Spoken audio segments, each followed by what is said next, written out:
Complimentary lifetime powertrain protection with every qualifying new and pre-owned vehicle we sell. Engine covered, transmission covered, drive axles covered for life. You're covered as long as you own it. And that's on every qualifying new and pre-owned car, truck, and SUV, even diesel trucks. Shop with complete confidence and peace of mind with Alton Blakely's complimentary lifetime powertrain protection program. Alton Blakely Ford, South Highway 27 Somerset, and AltonBlakely.com. Honda offers complimentary lifetime powertrain protection with every qualifying new and pre-owned vehicle we sell. Engine covered, transmission covered, drive axles covered for life. You're covered as long as you own it. And that's on every qualifying new and pre-owned car, truck, van, and SUV, even diesel trucks. Shop with complete confidence and peace of mind with Alton Blakely's complimentary lifetime powertrain protection program. Alton Blakely Honda, South Highway 27 Somerset, and abhonda.com. Somerset team, you see much the same, but I wonder if this Williamsburg defense has what it takes to hang with the speed of the Somerset offense. Yeah, I think this is going to be a really good matchup as far as two very good athletic teams. You know, Williamsburg is a Class A team, but very easily play in 2A. Somerset's a 2A team. In a couple of years, you know, they lose some kids, and they could very easily be a 1A team. So, you know, 1A and 2A, there's some really good, talented teams in those two classes, and I think these two teams are going to match up well tonight. Get game day ready at Trader Jack's in Grand Central Place. Open 7 days a week and locally owned and operated means you will get personal and friendly service so that you can put together that perfect outfit or accessorize to make you look fabulous. Check out the new fall fashions that are arriving daily at Trader Jack's. Fashion Report tonight brought to you by Trader Jack's. You look across the field and you see the Williamsburg team dressed in an all-black uniform with white numerals, a white helmet with the traditional orange W with a stripe down the middle. Looking at the Somerset team, they're wearing their all-white uniforms with purple numerals, purple striping, and the traditional gold helmet. We want to thank Trader Jack's for always being there in support of Lake Cumberland sports. 3 minutes and 23 seconds to go to kickoff. I said it right this time. I didn't say tip-off. You got it. Captains are going to the middle of the field, and captains for tonight's game for Williamsburg will be number 8, Caleb Rose, number 10, Dalton Ponder, number 22, Devontae Powell, and number 57, Noah Miracle. And for Somerset across the way, you're going to have number 1, Jace Bruner, number 2, Kaya Sharon, number 69, Jacob Graybill, and number 39, Kale Todd, as they get out there. You know, Robert, I've been over to Williamsburg a little more than I've wanted to the last week. Came over here. Lindsey Wilson played a little baseball, came over and watched them take on the Cumberland Patriots and baseball. And, you know, give a little shout-out to our partner in crime who's down in Lakeland, Florida this weekend, traveling with the Lindsey Wilson football team to call a big game down there for them tomorrow. Right. I've never been to this football field, so to tell on myself, whenever I got into town, I took the first Williamsburg exit because, you know, I thought first Williamsburg exit, turn to the left, follow the road down to the light and turn left, and wound up at the Whitley County complex. There you go. Not real smart. Got back on the road, started looking for the Williamsburg City complex, and it showed me that I was needed to go to Williamsburg, Ohio, which that didn't work. And just dawned on me that I remembered kind of where this was. First time I've ever been on this field. And I don't know if you've ever been down to watch the Oneida Indians football team or not, but their stadium, as far as quote-unquote size, is almost the exact way. This field runs, the home stands run 25 to 25 from the yard lines and only about 8 to 10 rows deep. But as you can tell, the Williamsburg faithful, they show up and they pack the stands, you know, and that can be a little intimidating because I don't know that the Somerset teams had anyone on any field that sits this close to them. So I expect it to be a loud, raucous environment, and we're just ready for some football. One thing that I do want to state before the game, if you're stat crazy, we're going to struggle tonight. I didn't bring anything. We've got a table. For those of you at home, we've got a table that's about ankle level below us. We're standing up on the top bleacher, and it's not going to be real conducive to get a lot of writing done. Now, I'm going to try my best to keep you informed as we go along in the game. So if you're keeping stats at home, kudos. Send them to me. Text it to me if you wish. But tonight's going to be a little tough. So please bear with us tonight. I'll apologize for that in advance, but we'll still try to bring you the best job we can to cover this football game. Yes, we will bring you the live action of what's going on. Somerset won the toss and elected to defer to the second half. Williamsburg will receive. So from your view here of the press box, Somerset will be kicking off from right to left to open up the game. And, Robert, we're about 18 seconds away from football. This might be the first game that we've been to all season that we haven't had and looked up at the scoreboard with 2 minutes left to go in the game and looked up again, and it's time to kick off. They really ran the clock all the way down to its true form. Getting ready to get set for 12 minutes per quarter of football. That's right. And Somerset's going to come out, and looks like that number 84, that's Daniel Richardson, who's been doing the kickoff duties this year, is going to tee it up. Williamsburg is huddling on the sidelines, getting ready to go back deep. It looks like number 2, Gavin Thomas, will head back deep to the middle of the field along with number 8, Caleb Rose, and they are going to return the ball for the Yellow Jackets. I'm sure that the Williamsburg team looked at some video and saw last week where the Beechwood team was able to run one back straight to the end zone, straight off the first kick. Well, let's not hope to repeat that, and let's not hope to get that same special teams malfunction with 8 people on the field. So we're ready. The whistle's blown. Richardson puts his foot to it, and he's going to kick it deep to the 15-yard line. That's Caleb Rose. He's going to bring the ball on the right side, and he's got some room. He's across the 30, breaks one tackle, and is run out of bounds right at the 37-yard line, where the Williamsburg Yellow Jackets will take over 1st and 10 and see about this high-powered offense, Robert. Not a bad return, about a net gain of about 23 yards. Got to the outside, was able to use that speed to his advantage. Thank goodness he ran out of real estate on that one. Williamsburg is in the huddle. They had 12 men out there. One runs off late, no flag, get things started.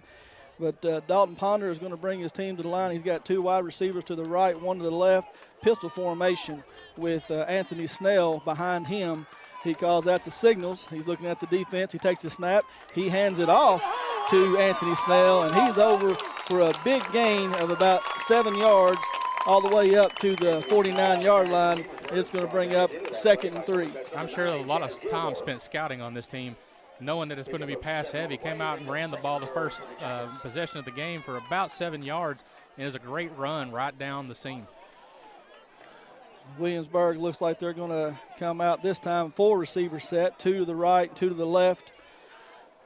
Dalton Ponder looking over the defense, taking the signals, calls them out. Young man behind him, Anthony Snell again. He rolls out to his left. He's got a man open, a comeback route there to number 2, Gavin Thomas. Good route by him. He picks it up about 8 yards on the play. He's going to give Williamsburg a first down across the 50-yard line. Yeah, if you're going to give him 8 yards of play, you're going to get first downs rung up on you all night. Got to tighten up that defense just a little bit. It's okay. It's early in the game, but you got time to figure this one out.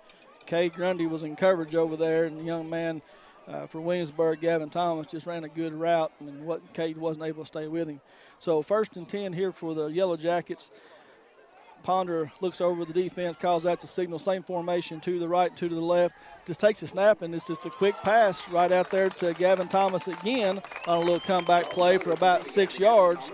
So maybe looking to set up a little pump and go action, something like that, 2 plays in a row that they've thrown over the Cade Grundy's way. Right, Cade's giving them about 5 yards of cushion, and that's about what the defense is giving is what Williamsburg's going to take, and they're not too proud to take what exactly the Somerset defense is giving.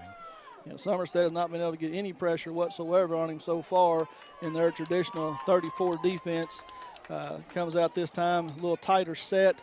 Maybe going to try to run it here with Snell in the backfield, and he hands it off to him right up the middle. And right off the bat, Chaz Gilmore comes in and makes the tackle for a short gain, maybe about 2, so it's going to bring up 3rd and 2 right at the 42-yard line of the Briar Jumpers. That was a great read by the young man to sneak in there up off the line. Made a perfect read on the running back. Tackled him a little bit, maybe too low to give him some extra forward progress, but you take the stop, 3rd and 4, got to hold one here. Yeah, I stand corrected. They didn't give him such a good spot. I thought it was going to be 3rd and 2 and actually backed it up 3rd and 4. Williamsburg breaks the huddle. They've got 2 receivers left, 2 to the right, 2 tight, almost in a double wing formation. And Ponder takes the snap. He was quick pass, little slant route up the field to Caleb Rose, and he brings it in for looks to be about a 15-yard gain. It's going to set Yellow Jackets up 1st and 10 at the 25-yard line. The one thing that you can ill afford to have this early in the game is the secondary on the defense start pointing fingers and wondering what's going on. Somerset looks a little bit rattled right now. They're not used to this kind of pressure being thrown at them. But, again, guys, settle down, take your time, make a play. It's been the quick passes so far from Ponder. He's just taking the snap. He's only rolled out one time. Everything else, as soon as the ball hits his hand, he's getting rid of it. Rolls out left again this time. It's the exact same play to Gavin Thomas over there. Pushed off just a little bit, and the ball settled a little bit high, incomplete. It's going to bring up 2nd and 10 this time. Yeah, thank goodness that ball settled a little bit high because that was the perfect play for that exact play. Would have been a gain of about 8 yards. The ball settled a little high, and I'm sure, Kay Grundy's over there thanking the good Lord that ball did sail a little bit high because he could have turned up the field and made a couple more yards on that one. You have Chaz Gilmore and Ricky Gilmore back in the secondary tonight with Jaden along with Kay Grundy. Williamsburg breaks the huddle, comes out 2nd and 10. 2 wide receivers to the right. Ponder's going to take the snap. He's going to turn around. He's going to hand it off to Anthony Snell right up the middle, and he's met right there at the line of scrimmage by number 52. That's Tyler Harvey and Cale Todd. Short gain, maybe 2 yards. So first time that Williamsburg's been in a long down situation here. So let's see what they do. It was a good stop by the young defensive player to come up and make the stop right at the line of scrimmage, and thank goodness he did because it's going to be hard to run any kind of plays right up the middle, but the first play of the game, hit right in the seam for 8 yards, so I'm sure they were trying to go that well twice. Same formation that Williamsburg's come in out most of this possession, 2 to the right, 2 to the left, 2 receivers tight end set, and Ponder just takes the ball again right off his hands. And ball's on the ground. The ball's loose this time, and it is on the ground. He completed the pass to number 8, Caleb Rose, on a quick slant again, but he got popped pretty quick and fumbled the ball, and Somerset recovered. So big stop. One of your keys of the game was to get that, cliche fumble. And good thing that you got it because they were set up in great field position with a first down. Now Somerset's got to come out, chew up some clock, keep going to the well with Alex and see what you got. Yeah, so that was a big turnover right there because Williamsburg was just doing what they wanted to. So great timing. Kaya comes out, has 3 receivers to the right. Kay Grundy singles to the left with Alex to his left. Kaya takes the snap. He's looking for Kay, but he's well covered, so he's just going to tuck it and run. He's got plenty of room. He's across the 20, up across the 30. He's just going to step out of bounds right at the 40-yard line. So Williamsburg played good defense, had good coverage on him. Kaya just nobody there, tucked it down and picked up about 25 yards. Yeah, you'll take it. Kaya actually had a great lane. And I really don't expect that Kay Grundy thought that he was going to tuck the ball and run, especially at that side of the field when he started on the opposite side and ran back. So Kay absolutely just blew his block. Had he been able to hold it, probably another 15, 20 yards, if not more. So Kaya, apparently I don't have the best vantage point here, but stepped out a little bit short, about a 20-yard gain, and placed the ball at the 35. So 1st and 10 for the Briar Jumpers. Cam Austin goes in motion, and Kai's just going to toss him in front of him. Makes a little spin move right at the point of contact, but Williamsburg is there to stop him for just a short loss on the play. Going to back him up about, just only lost about 1 on the play, so it's going to bring up 2nd and 11 from the 34-yard line. Yeah, I think it was a smart play call. Williamsburg defense sniffed it out and was right there to make the play. So the Somerset breaks the huddle and comes out. 3 receivers left. Have Kay Grundy down here on the left side along with Brandon Jones and Cam Austin in the slot. Jaden Gilmore up top with Alex to the right. Williamsburg shows a little pressure and does bring up the middle. Kai finds Jaden Gilmore on the right sideline over there for about a 13-yard gain. So 1st and 10, Briar Jumpers going to move the ball up close to midfield. After the play was over, Kaya took a shot right to the chest and was able, and he fell backwards onto the ground. Could have been slightly late. No flag. That's okay. I don't think it was a cheap shot. I don't think it really was too late to get the flag, but questionable at best.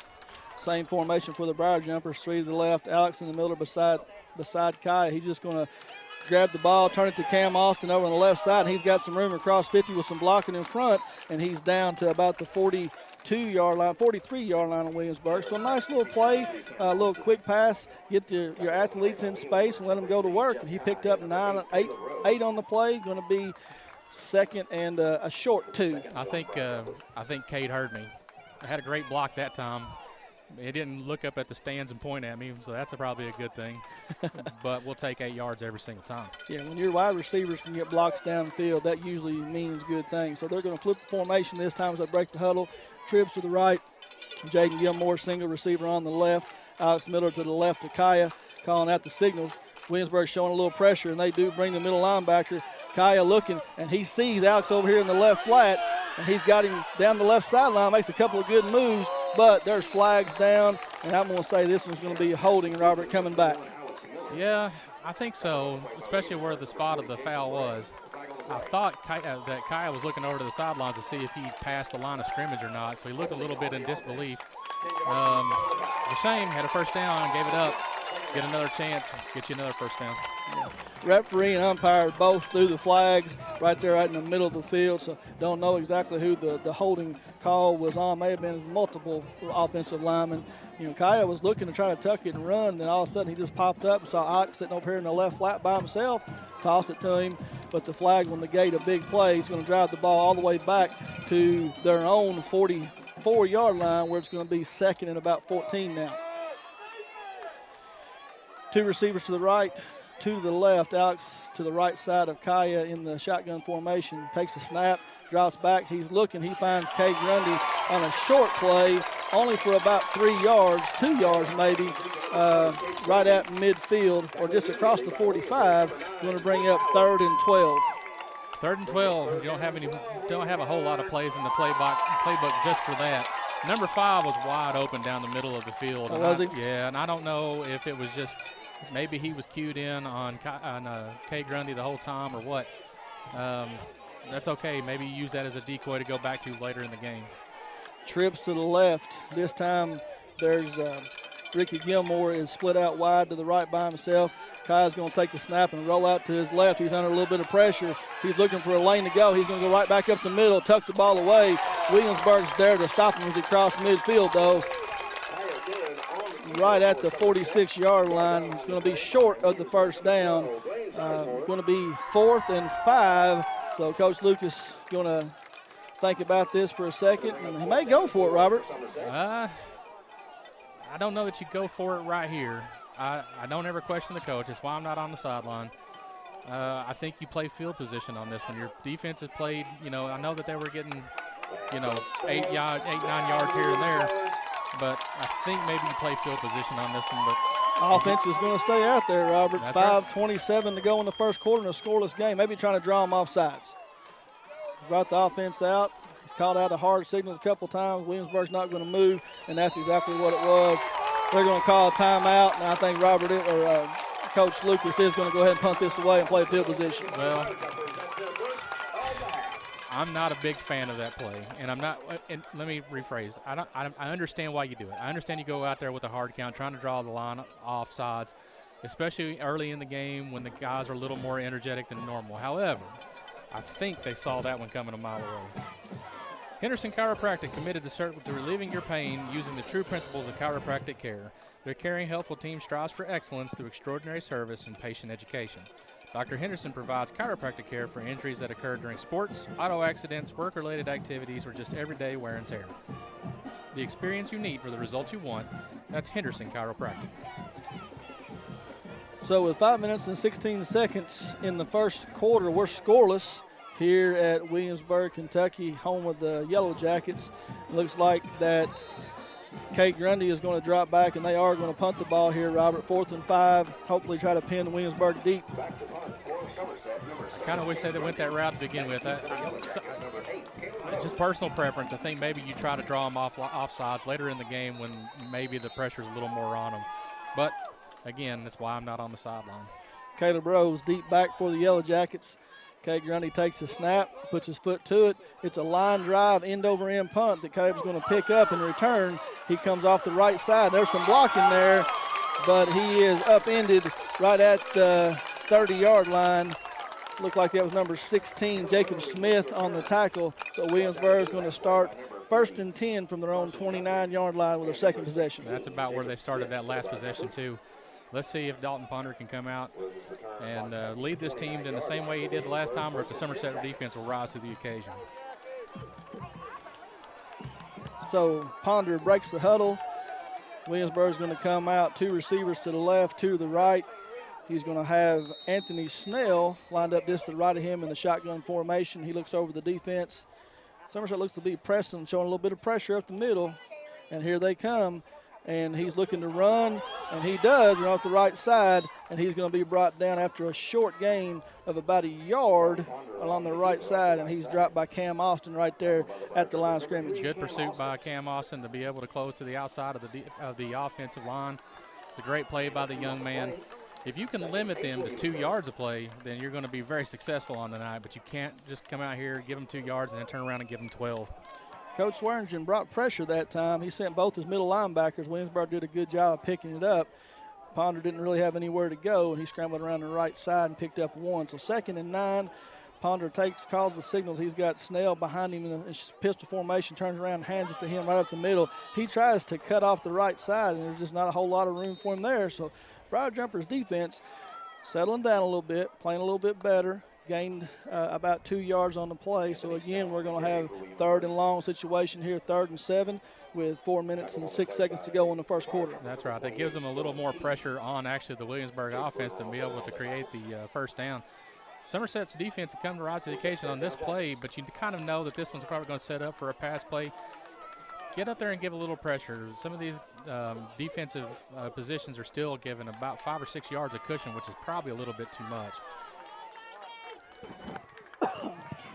Ponder calls out the signals, and it's just another quick slant across the field to Caleb Rose, who's going to pick up the first down. There's a late flag on the play. May have a targeting, but looked like to me that the Somerset player hit his own player, Robert, but I believe they're going to have a targeting call here on Somerset. Are they really? Yeah, you're yes. exactly right. Yeah. I'm with you. I think the helmet-to-helmet was on his own teammate. You know, I had some choice words to say about the targeting calls that were made in the Kentucky-Florida game last week, both ways, against Florida and Kentucky. I'm not a bad loser here, but you know, that situation right there, the offensive player was trying to go down. The defensive player come in, made a hit his own player, and they throw a flag on him for targeting. But nonetheless, it's 1st and 10. Williamsburg's across midfield at the Briar Jumpers 44. Ponder calls out the signals. He fumbles the snap a little bit, picks it back up. Now he's under pressure. Gray Bill's got him. That was absolutely terrible. So they had pressure coming off the outside line, and number 9, Mr. Gilmore, sprung free from the defense, and he took a push right in the back to the ground, and there was a line judge right there staring at it, and that just terrible. Pass was intended for Caleb Rose. Great defensive play there by Ricky Gilmore, come up and knock the ball away. So pass falls incomplete. Going to bring up 2nd and 10 for Williamsburg at their own 40, at the Briar Jumpers 43-yard line. Ponder brings the Yellow Jackets up to the line of scrimmage. They have 2 receivers right, 2 to the left. Same formation they run earlier, double tight set. Ponder's going to roll out left. He's looking for the little pump and go action this time. He's got his man. Gets his hand on it, but it falls incomplete. But that's that pump and go. He faked the out pattern and then went on upfield. Cade wasn't fooled and was able to stay in coverage. That's the second time. We got some kids out here playing on the other side throwing this this like neon yellow looking football. And I thought it was a flag again. I was like, you got to be kidding me. Yeah. Thank goodness. My eyes are just, you know. No, I'm like you. When he did that, I thought they were going to get Cade for pass interference, and I didn't see it. So, anyway, 3rd and 10 here for the Yellow Jackets. They're going to come out trips left this time with a single man on the right side. That's Caleb Rose, who Ponder has looked for numerous times. He calls the signals, gets the ball, and he's looking for him again. A little pump fake, throws the ball across the middle. He's wide open, and I'm telling you what, we dodged a bullet right there, Robert, because that young man down the field, he was throwing it to Gavin Thomas, and he was wide open in the middle of the field, and Ponder just underthrew it. Yeah, that's going to be one of those defensive adjustments that they're going to have to make, and quick. The good thing is there's only 3 minutes and 20 seconds left to go in the first quarter. This gives you that chance to rally your troops. Since you've got the ball, you can also get with the defense and let them know it's like you can't give that much cushion and not pay attention to the receivers that are cutting in the middle of the field. If he'd have laid that out there, that young man would have walked into the end zone. Back deep for Williamsburg to punt is Gavin Thomas, and he puts his foot to it, and he angles it to the right side, a beautiful kick, and it's going to go out of bounds. Looks like right inside the 5-yard line. So a great coffin corner punt by that young man is going to pin the Briar Jumpers deep in their own territory to start their second possession of the night. Alton Blakely Family of Dealerships wants to remind you to watch the Alton Blakely Jumper Relay at Lake Cumberland Sports on Facebook. It's the Hurry Up and Save sale at Alton Blakely Ford. And for the first time ever, you can get an estimated savings of up to 20% MSRP on new select Fords, plus complimentary maintenance through the Pass Rewards. That's right, an estimated 20% off MSRP, the 2019 Ford F-150, America's best-selling truck for the past 42 years. Or choose 0% for 72 months with approved credit. Alton Blakely Ford on South Highway 27 in Somerset and AltonBlakelyFord.com. 20% off and 0% finance cannot be combined. 1st and 10 for the Briar Jumpers at the 4-yard line. And Kai is going to turn around and hand it off to Alex Miller over to the left side. And he's going to get all the way up to about the 14-yard line.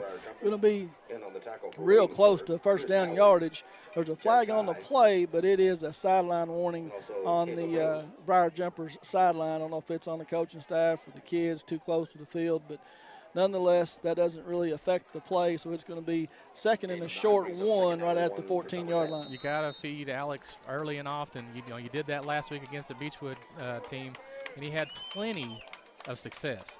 I think, and I'm not cutting on the Williamsburg defense, but I think you could have that same result if you just keep giving him the ball. Coming out with a little heavier package this time, Kel Todd is going to join Kai and Alex in the backfield, tight end to the right. Kai's going to take the snap, turn around, and hand it off to Alex Miller with Kel Todd. He gets popped right at the line of scrimmage, but Alex running hard is up across the 20-yard line to about the 22, and it's going to be a first down for the Briar Jumpers. Yeah, first down. Anytime that kid gets a full head of steam, he's tough to take down. The spin move is working for him. I just worry that kid's going to get caught in a spin move one time and get busted in the back, and it's going to be, an unfortunate injury for the young man. So we got away from the goal line a little bit, the shadow of their own goal line, which is a good thing. So now they have a little bit of room to work. Kai's going to come out this time in another wing set to the right. Kel Todd to the right. Alex in the backfield sends Kel in motion. Hands the ball off to Alex right up the middle. He breaks the tackle right at the line of scrimmage, but they're able to drag him down for just a short gain. Maybe no gain, Robert. Looks like they're going to give him a real short, maybe 1 yard. Not much there. Can't overuse him, can't underuse him at the same time, but just 4 plays in a row, 3 plays in a row for the young man. Time to share the wealth and go downfield if you need to. 2nd and 9. So Jace Bruner's checked in to the wing position for Kel Todd. Alex still in the backfield. 2 receivers to the right. Kaya calling out the signals, takes the snap. He's going to give a stretch play to Alex over the left side. He makes a good move, tries to jump over the young man. Gavin Thomas comes up in Williamsburg to make a great open field tackle, or Alex could have ran for a long way. Yeah, he was trying to do that same hurdle move that you saw last week on that Beechwood game to be able to hurdle the defender and make the extra yardage. The young man that made the defensive play was just able to reach up and grab the shoestrings. Otherwise, that one was probably going all the way to the other side for 6. 3rd and a long 5 for the Briar Jumpers at the 25-yard line. 1 receiver right and left. Kaya takes the snap. He's looking for Jaden Gilmore on the near sideline. He's able to complete it across the 30, so about a 7-yard gain, and they're going to be able to pick up the first down. So 1st and 10, Briar Jumpers across the 30-yard line. Yeah, it's nice to see Kai Sharon standing up with some poise in the pocket and trying to find the downfield receivers. I like the fact that he's good about sharing the ball to multiple receivers to keep the attention off of one person, because at some point in this game they're going to have to try to go deep to Cade, and I'm sure Williamsburg's keying on it on some point, but if you keep feeding the young man, Mr. Gilmore, the ball, it takes that one-on-one pressure off of Cade. And Cade's not in the ball game right now. Briar Jumpers are going to take the ball here and hand it off to Jace Bruner across the left side on a little counter trap play. And Jace runs hard, still up. He's getting 4 or 5 Yellow Jackets on him, but he's across the 30, right to the 34-yard line. But he's going to gain about 2 on the play. So clock ticking down. That may be the last play of the first quarter. 20 seconds to go, 2nd and 8 for the Briar Jumpers. Yeah, it's unfamiliar territory for both of these teams to be going into the second quarter with no points on the board. So I don't know which team's going to feel, a little less deflated going into this quarter. But tough defensive ball game if nothing else. And that is going to bring up the end of the first quarter. We're here at Williamsburg High School.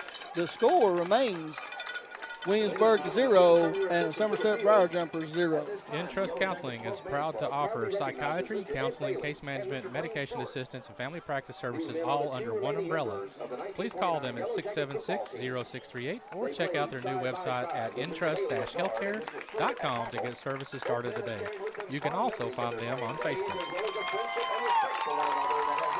Yeah, Robert, I've noticed on the last couple of offensive plays, Cade Grundy's not been on the field. So I don't know if he's got dinged up. He's having some hydration issues. I don't know exactly what's going on. Hopefully that young man will be back on the field here shortly because they need his presence to be able to stretch this field. Yeah, absolutely. With a few of the players that they've got that are out this week, you're going to have the veterans that you can rely on to get out there and make some plays. Looks like he's coming out on the field for this series, so that's always a good sign. Yeah, as soon as I say that, and Cade's back on the field, which is a good thing.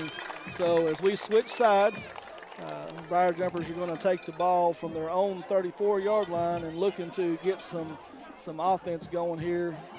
You know, both teams, Williamsburg and Somerset, have really made a key to themselves to avoid the deep ball, and they're having some extra guys back. You know, Williamsburg's playing a 3-deep zone right now, looking for the ball to go deep. Kaya takes the snap, turns around, hands it off. It's a flea flicker, pressure up the middle. He's got Grundy deep, and he's going to bring it in at the 20-yard line over the secondary, and Cade Grundy is going to go in on a flea flicker play from about 69 yards away, Robert, and they're going to open the scoring here against Williamsburg. Sometimes Coach Lucas makes me feel like a genius. As soon as I say we need a big play out of the kid, he comes out and makes one. Was I expecting a flea flicker? Absolutely not, because I think that's the first time I've seen that team pull off that play. But the arm on Kaya Sharon just continues to amaze me. Easy in the air, 55 yards. Yes. And Daniel Richardson is going to attempt the PAT here with Brody Williams going to take the snap and place the ball down. It's a good snap. Kick is no good. Up. Did not get high enough to clear the crossbar. So with 11:49 to go in the first quarter, first play of the second quarter, Briar Jumpers, big strike offense, take the lead 6-0. Magic Monograms has moved to 110 Creek Terrace, conveniently located off North Highway 27 between Big Lots and Backyard Burger. The place for custom embroidery, screen printing, and so much more. They can put your designs on medical and athletic uniforms, corporate and school apparel. Find them on Facebook. Search Magic Monograms and Embroidery. You know, you're exactly right, Robert. You talk about Kai's big arm. He threw that ball. He's getting some pressure up the middle. Chris Howard came late and was able to kind of flush Kaya. Kaya did a good job of just stepping out of the way and then launching the ball. And he threw that ball 50 yards in the air, 55 yards in the air. And I think the defender, the player for Williamsburg, did not think that he was going to be able to do that because Cade was able to just break away from him, and he caught the ball about 5 yards behind the defender.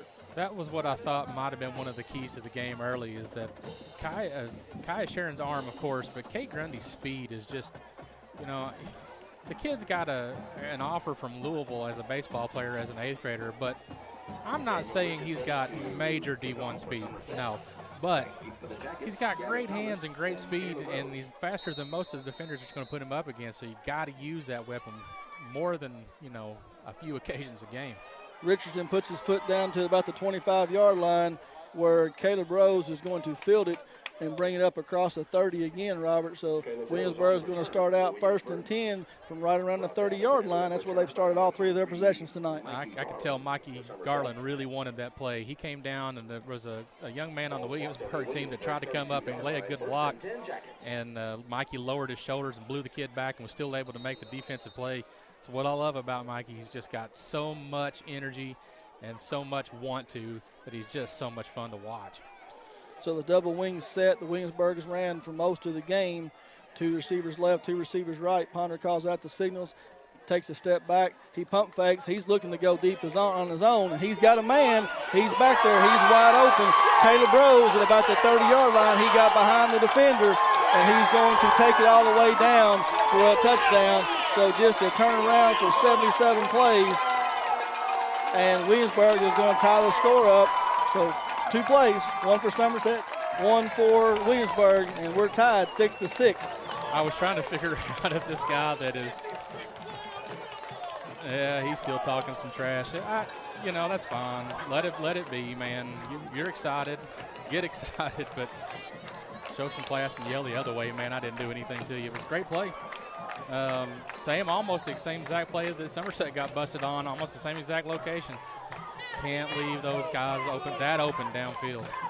All right, so Sidney Bowden is going to attempt the point after, and it is up and good.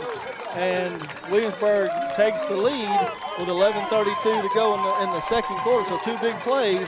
Williamsburg leads 7-6. There was a flag at the end of the extra point, Robert. I think they're going to get an unsportsmanlike conduct maybe on one of these teams, and we'll have some extra yardage somewhere on the kickoff. Yeah, they're pointing at the Somerset sideline, and they're coming over to converse with the Williamsburg coach. So I think this one probably is going to go on Somerset.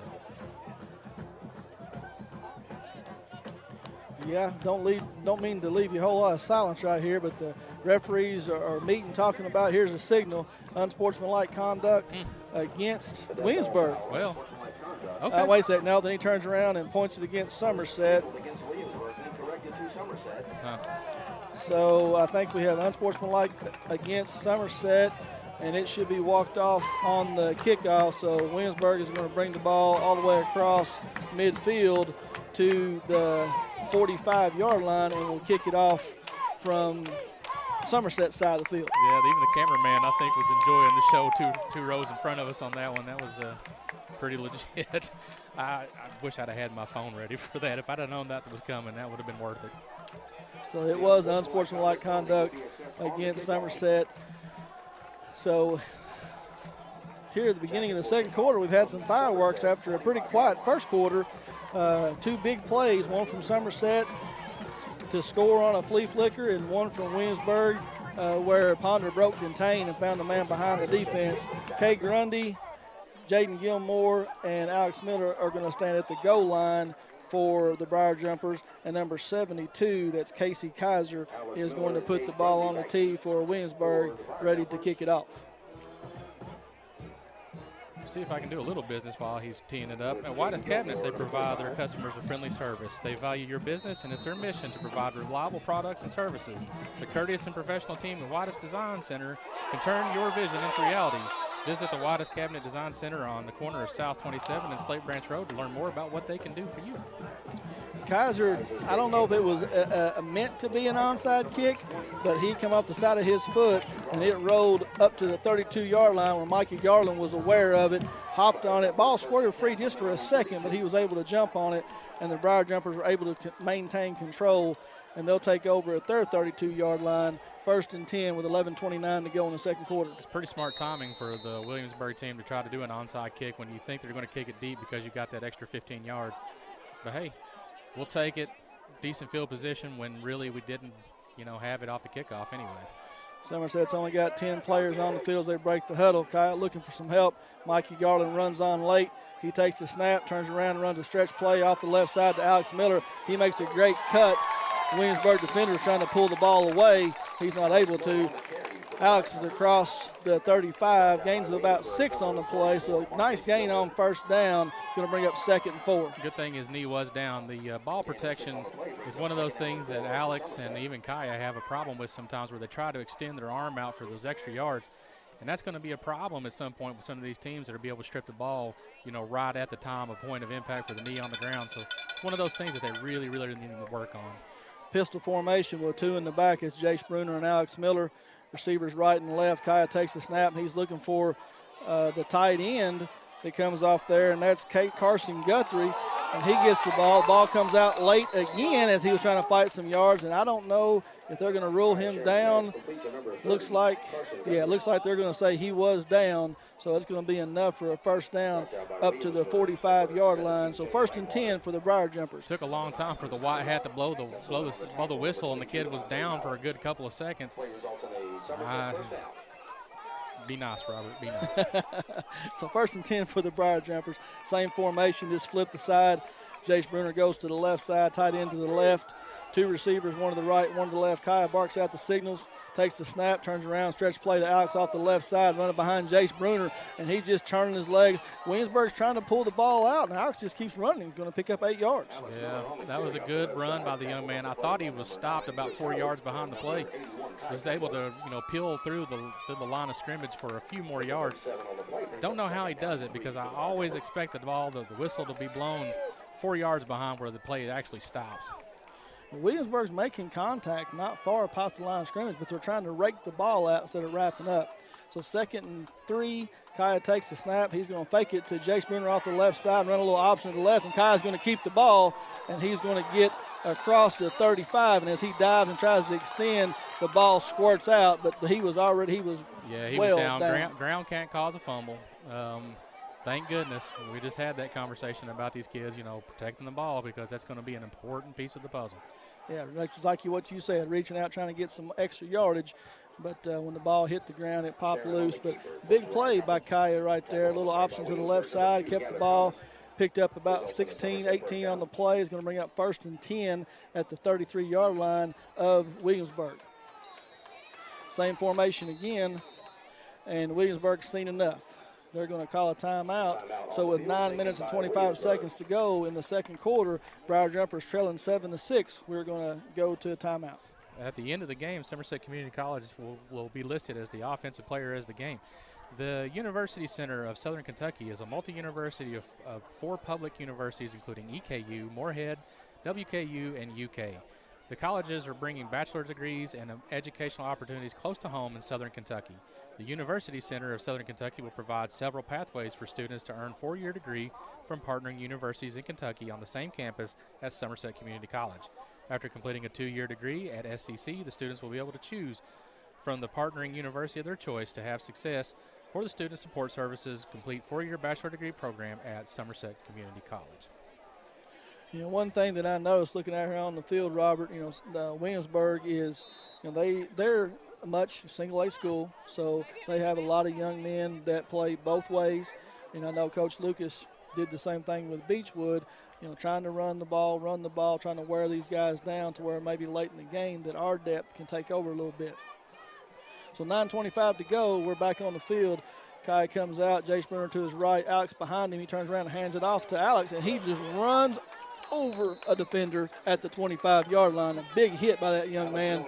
He's going to pick up another 8 yards on the play. So Alex running hard tonight, Robert. Yeah, Alex running hard and right behind those pads, laid the wood to the young man. I'm sure he's not going to come in at that same pad level for the next hit, because that one's going to be hard to take twice. Williamsburg defender, I don't think that he was ready for that.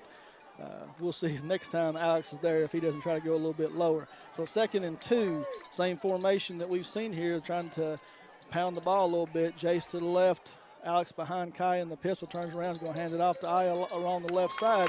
Jace doesn't get a great block right there, but Alex runs right off the top of him. Is going to pick up 1 or 2 on the play. It's going to be real close. It's going to be about 3rd and a half a yard, maybe a long half yard. It was a good, tough run. I say go to that same play twice if you have to, because you don't want to, give up any momentum that you got going here. And of course, I say that, and I guess Jace Bruner is still on the field. Hand off to Alex along the left side. Young man tries to trip him up right at the line of scrimmage, but Alex keeps his feet moving hard, and he takes the ball all the way down to about the 16-yard line. So Briar Jumpers enter the red zone, and it'll be 1st and 10 for the Briar Jumpers at about the 16-yard line. That is a Turner Realty Group red zone. It's nice to see these guys come out on the field. You needed 1, you got 6. But you're eating that clock, which we thought was going to be key to this win. Kai takes the snap, and this time he turns around and gives it to Jace Bruner off the right side. That play's been there for him, and Jace takes the ball all the way down for about 8 yards on the play. So the Briar Jumpers ripping off huge chunks on 1st down, 7, 8 yards, and setting them up very good position on 2nd down. Yeah, we got 2nd and about 3 yards. You're right inside the 10-yard line, so you can still get a 1st down and still have a goal line possibility. So got to come out here, keep running strong, keep taking time off the clock. Same formation again, 1 receiver right, 1 receiver left. Alex and Jason in the backfield behind Kaya, 7:18 on the clock, and just hands off to Alex around the left side. He's going to take the ball down inside the 5, and he's wrapped up by about 5 Yellow Jackets on the play, but not before Alex is going to pick up a first down. So Briar Jumpers are going to be first and goal at about the 6-yard line. I look over off the field and I see Drew Johnson over there kind of walking a little gingerly. I don't know if he's getting twisted up on the plays or what, but something to keep an eye on because it's just another lineman that you can't afford to lose. So first and goal, I said the 6-yard line. They actually spotted him at the 4. So first and goal from the 4. Same formation from the Briar Jumpers. Turn around, hand it off to Alex across the right side, and he's going to power his way in for a touchdown. Briar Jumpers have marched the ball all the way down the field, and they're going to take a 12-7 lead with 6:48 to go in the second quarter, Robert. Since 1979, Modern Systems has been defending communities all across Kentucky, and they are so proud to be part of the communities they serve, committing time to sponsorships to numerous charities like Project 5810, Relay for Life, March of Dimes, Heart Walk, local school programs, and many more. Modern Systems, your neighbor and your friends, they do work 24/7 to protect the things that matter most to you, from homes, businesses, to schools, churches. Let Modern Systems be your trusted name and security. So after missing the extra point attempt after the first touchdown, Briar Jumpers are going to line up to go for 2 right here. Up 12-7. Coach Lucas didn't like the play call. Going to call a timeout. So with 6:48 to go in the second quarter, leading to the 2-point conversion, Briar Jumpers call a timeout. Ford Brothers Auctioneers, a proud sponsor of local high school sports. Whether you're selling a family real estate, private or commercial real estate, equipment, or personal property, they've got you covered. Ford Brothers Auctioneers, recognized statewide and nationally as one of the leaders in the auction industry. Whether it's live on site, online, or combination of both, you can count on Ford Brothers Auctioneers to deliver a top-quality organization, advice, and results for you. Visit them online at FordBrothersInc.com. Ford Brothers Auctioneers, selling the country since 1965.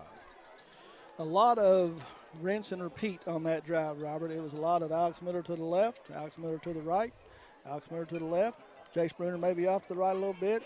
Kai got in on the act, had a big game. Then it was just more of Alex Miller off to the left and right. I don't think they threw it one time in that entire drive, did they? So you milked off. Okay, so one. So this is where I'm failing at the not having the ability to keep stats tonight. But, you know, you chewed off about 4 minutes of clock, and that's going to be key to this game because if they come down and Williamsburg scores again, you still got time to chew off some clock and take the lead going into the halftime. Kaya goes under center, and it's a power I formation. He's going to turn around, open up, pitch it to Cam Austin. Cam's going to take it around the left side all the way to the far corner and is going to punch it in for a 2-point conversion. So 2-point conversion was successful with 6:48 to go. Briar Jumpers extend their lead to 7, and it's 14-7 Briar Jumpers. Wait times are short at Quick Care Walk-In Clinic. They're focused on service, and they're focused on service, and they staff the clinic to reduce time spent in the waiting room. Quick Care has lab and x-ray equipment right there in the clinic, which is another great time saver. The clinic is open, and no appointment is necessary. Just walk in when you need us. Quick Care behind the hospital in Med Park West. So a little bit cooler tonight. We've not had the heat and humidity. Still, it is September football, so we do have a little bit of heat, but haven't had the cramps tonight. Did have, like you said, you picked up on Drew Johnson walking a little gingerly, so I don't know if it was cramps or he had a little bit of injury. But for the most part, you know, everybody's staying on the field, and good game so far. Yeah, we don't have those creature comforts of having some air conditioning for the first game. So while the players are probably a little warm, I'm over here sweating in unholy places, man. So, you know, it is what it is. Richardson goes to kick off, and the ball flops off the tee on him, so we're going to re-tee it and do it again. Back deep for the Yellow Jackets are the same two that's been back there both times tonight, Gavin Thomas and Caleb Rose, standing at about the 10-yard line. So Richardson's got it re-teed again, and it falls off again. Got that ball leaning just a little bit forward. Yeah, leaning just a little bit forward, but you got a really, really, really light, slight breeze heading that same direction as the ball. Falls over one more time. Of course, you'll get somebody to be able to spot the hole, but that puts you at a little bit of a disadvantage to have somebody on the ground holding the football. So third time's a charm, Robert. Here we go. Daniel puts his foot to it. He's going to kick it off deep to about the 10-yard line. Caleb Rose is going to take the ball and come around the left side. he's getting held. Briar jumper defender is getting held right there at the point of contact. No flags on the play, though. Rose is going to bring the ball across the 35-yard line. Going to be 1st and 10, Williamsburg at their own 36. So they got 6 more yards, and they've started off their first few drives. I did see a hole. I did see another block in the back. But, you know, if they're not going to call it, I guess I shouldn't worry about it either. But you got to get some of those calls on the road, too. They're going to go your way. East of 75, Robert, in my experience for a long time, you're not going to get those calls. Yeah, probably not. All right, so Williamsburg comes out 1st and 10. They've got Tripp, wide receivers to the right side, one receiver to the left. That's Gavin Thomas. Ponder's calling out the signals. He's going to take the snap. He's going to take a strap back, looking for the quick pass, and it's not there. He's under a little bit of pressure, nowhere to go. Now he runs out. He's got some room to run. Picks up a block, and is going to call across up to midfield. Going to pick up about 12 yards on the play, and that's what we talked about in the pregame show with Coach Lucas. And Ponder's going to look for his read, and if it's not there, he's going to try to find a way to gain some yards. Yeah, we had a defender in the backfield that was able to engage and be able to come up on the, probably 5 yards after the line of scrimmage and make a play and engage very, very, very late, and was lucky that he didn't hit the young man out of bounds for another piece of laundry out here to give him a few more yards. Better coverage by the secondary that time, but Ponder was able to tuck it and run. He's going to line up. We're back to the tight formation. Ponder's going to take the snap and roll out to his left, and he's on time this time with his pass to Gavin Thomas. The same play that we've seen 4 or 5 times tonight, Robert. He just goes down about 10 yards and comes back, and the ball's on time, and he's right there. Yeah, it looked to me like he went down before the 40. It looks like the referee's going to give him a nice little spot. You see Cade walking off, shaking his head, kind of have his head down. He's been burnt a few times on that play. But I think it goes back to when you watch Cade line up on the defense, he's given about 6 or 7 yards, which is, it's going to give just enough cushion for that. I'm going to tell you, I played that position that Cade's playing right now, and that's tough to defend. When you've got a receiver and a quarterback that's on time. Williamsburg takes the snap. He's looking down the field deep again. He's got a man, and it's completed again to Caleb Rose, who got behind the defender on the right side, and Williamsburg's going to come right back and answer. And with 6 minutes and 3 seconds to go in the second quarter, Williamsburg is within 1 to tying this one up. Yeah, those long plays are what's killing them. It's the plays over the top. It looked like the defender had the good spot on it to be able to make the play. But instead of cutting deep with the young man, he cut towards the sideline, which gave him just enough space to be able to create to give him a touchdown. So Sidney Bowen is on the field, going to attempt the extra point for the Yellow Jackets. Ball snapped. It's down. It's shanked off to the right side, so Somerset misses their first extra point. Williamsburg comes in, misses their second extra point. So with 6 minutes and 3 seconds to go in the second quarter, Williamsburg is going to trail by 1, 14-13. A big thank you to Don Franklin Family of Dealerships for presenting tonight's coverage of high school football. Be sure to take advantage of at the end of year savings at their Somerset locations. Visit them on Facebook at Don Franklin Somerset Family of Dealerships. They treat you like family. I think I'm going to have to turn my body a little bit and hold this thing up. I'm not making too many excuses, but I've never been to this stadium before. I've already said that, but is it just me, or is this stadium darker than, or is it maybe I'm just old and it feels dark, or I'm tired and my eyes are heavy, but. Well, the lights aren't very high. I mean, most stadiums you go to, the lights are way up there. I'm going to tell you the lights aren't but about 50 or 60 feet in the air, maybe more than that, a little bit more, but not very high, so you don't have the lights that you normally do. Williamsburg's going to line up to kick it off here. Number 72, Casey Kaiser, is going to tee it up right in the middle of the field at the 40-yard line. Kay Grundy, Cam Austin, and Jaden Gilmore are going to be back deep for the Briar Jumpers. This time, without the 15-yard penalty, they're going to be standing at about the 10 and the 15-yard line. Kaiser puts his foot to it. More traditional kick this time. He's going to kick it off, and Chaz Gilmore is going to field it, run into his own man, come across the 35, bring it up to the 39-yard line. The Briar Jumpers are going to start in good field position, Robert, 1st and 10 from their own 39. Yeah, they're not going to take too many chances to kick that ball deep. They're going to want to limit the touches that Kate Grundy can get. So it's pretty smart for the special teams to kick it short, take their chances of kicking it to somebody at the 25-yard line versus the goal line for a big electric return. So we'll take the ball at the 40, but it seems like that's been an opening spot for us just about every time too. So it's like the tale of two teams where we get the starting spot every single time. So 2 big plays for the Yellow Jackets, tallied them 13 points. Briar Jumpers had the big play opening score, then they came out and just put the ball in Alex's hands. This time they're going to come out. Jace Bruner going to go motion from right to left, going to turn around and fake it to Alex. Kai looking to throw. There's nobody open. He's just going to throw it away. And there is no receiver in the area, and here comes the flag. Yeah, I think the crowd was calling for it. It was probably the right flag to throw. I could see the look on Kai's face as soon as he let it go. He was trying to make something out of nothing to keep from losing about 15 yards. However, you got to be smart enough to throw it into the vicinity of a receiver or throw it across the field. Make a play. Don't lose downs and yardage, especially when you've got decent starting field position for this drive.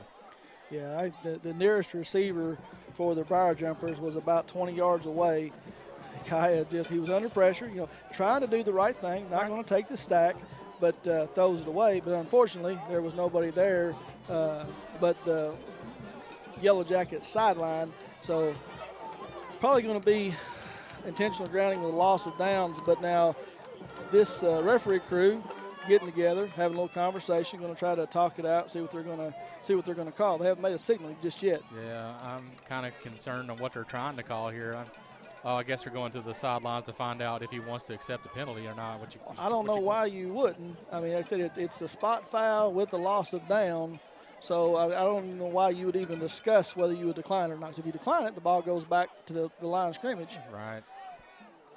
So here's the signal, and it is intentional grounding, and it does bring a loss of down, which is going to bring up second down. So, again, after all of that, they finally make the right call, and the ball is going to be moved all the way back to the 28-yard line, where it's going to bring up second and about 19, 20 yards after a loss of 10. Yeah, that's an unfortunate play, but don't lose poise, don't lose focus. Come out here and try to get 8 or 9 of these yards back. Get yourself into a manageable third down situation if you can't get all these yards back in one play. So, Briar Jumpers break the huddle. Behind the chains this time, they're going to have to get out of the power set. They're going to come out 5 wide, 3 receivers to the left, 2 to the right. Kai in the backfield by himself. He takes the snap. He's under pressure immediately. He's looking for somebody. He's running away. And he runs right back into the defender for a sack all the way back at the 11-yard line. I don't know how many plays you got drawn up in your book for 3rd and 30. That's a long way to go. I don't know. That was an unfortunate run back. He was right there, right into the defensive players, into his grill. You can't give up another loss of yardage here. I'm not sure what the offensive line thought was called there. It looked like maybe a screen because they Williamsburg only brought 3, Robert, and 2 of those defenders were in the backfield almost as soon as the ball hit Kaya's hands. So there's a little bit of miscommunication, I believe, on the line of scrimmage. Yeah, I think so too. So 3rd and 33, Kaya's going to take the snap with 5 wide receivers. Williamsburg drops 8. Kaya's looking. He's got Cam Austin down, and he makes a great catch in between 2 defenders. Williamsburg trying to make the play, and 3rd and 33, Robert. Briar Jumpers are going to pick up first down. I was doubting it a minute ago. So how many plays do you have in there for 3rd and 30? Well, that one. Kaya got lucky on that play. I'll actually say that. And it's not a diss against the kid because he made the play happen. He waited about 3 seconds too long to dish that ball out because as soon as Cam Austin broke free down here at about the 30, he probably could have made that pass a little bit earlier. But that all said, still connects for a first down when you need it the most. About 35 yards on the play, and they're going to take the ball across midfield. Kaya's going to take the snap, and it's just a quick pass swing out to Kate Grundy, trying to get the ball in his hands a little bit. He's going to pick up about 3 on the play, and it's going to bring up 2nd and 7. Yeah, the one thing that they've gone away from in this, now I know that they've had their back against the wall for that first drive when you had 3rd and 30. Probably could have come out on a first down play and established another running game and chew some more clock off because you don't want to give this Williamsburg one more chance at it. So clock running with 4 minutes to go in the second quarter. Briar Jumpers have got 2nd and 7. Kate Grundy split out wide to the right by himself. There seems to be some kind of problem down in the end zone. Referees blow the play dead. Whatever it was, it's cleaned up now. So here we go, 2nd and 7. Kaya takes a snap. Cam Austin comes in motion. He fakes it off to him, hands it off to Alex Miller, and he hurdles a man right at the line of scrimmage and picks up about 3 or 4 on the play. It's going to bring up a manageable 3rd down. Looks to be gain 2. Maybe it's going to be 3rd and 5. If you're Coach Lucas, if you go to a 4th down situation, do you go for it? You know, it depends on what happens right here. A positive yards play, Robert, I think if you're 3rd and 2, 4th and 2, 4th and 3, I think you do. A negative yards play or incomplete pass, I think you punt it. So 3rd and 5, Kaya calls out the signals. He takes the snap, he drops back looking to pass, and he finds Carson Guthrie again right at the 35-yard line. He turns around and takes it up to the 30-yard line, so looking for his tight end, and he's wide open. That's right. That's the 2nd time they've connected with that exact same play. Not going to the well on it too often, letting them kind of lull it to sleep because they're not expecting that play. They're always looking for the pass play to go to Grundy or a Gilmore. It's good of the young man to be able to leak out there and stand and take the position and, get delivered to him, but to still make that catch and for, the 1st down play. So clock running with 2 minutes and 55 seconds to go. 1st and 10 for the Jumpers. The ball right at the 30-yard line. Kaya's going to call signals. He's going to send Cam Austin in motion from right to left. He's going to move around Alex Miller, put him on the right side, drops back. He's got Guthrie open again, looking. He's looking. Flag thrown. Kaya takes the ball. He's going to tuck in and run this time, but this one's coming back, Robert. Kaya's still going. He's going to go into the end zone from 30 yards out, but this one's coming back. He's the only one celebrating. You look back here, and there's laundry on the ground. It's a lot of running for nothing, but, that's okay. I know Drew, he's got his head down. It's okay, big guy. It's going to happen. Regroup, come back, do it again. So holding on the Briar Jumpers is going to negate a huge play for a touchdown. Kaya sat back here in the pocket forever, and he had all kinds of time. Of course, I said it earlier, Williamsburg's decided they're only going to rush 3, and they're going to drop 8 back in coverage, and they're going to try to make Somerset beat them underneath now. And unfortunately, the offensive lineman got a tug on a jersey, and it's going to be a big loss on the play. It's all the way back to the 49-yard line now. One play that I've seen develop over and over again is Cam Austin's been able to leak out of the secondary and have great open field vision for about 15 yards in front of him, so they can connect with that pass early and often. Man, that's going to be a money play for the rest of the season. So 1st and 29. Kate Grundy comes in motion. Kai's just going to toss it to him right up front. He's going to take the ball up to the 45, gain of about 4 on the play, so it's going to bring up 2nd and 25 from the 45-yard line with 2 minutes and 15 seconds and the clock running in the second quarter. Briar Jumpers lead 14-13.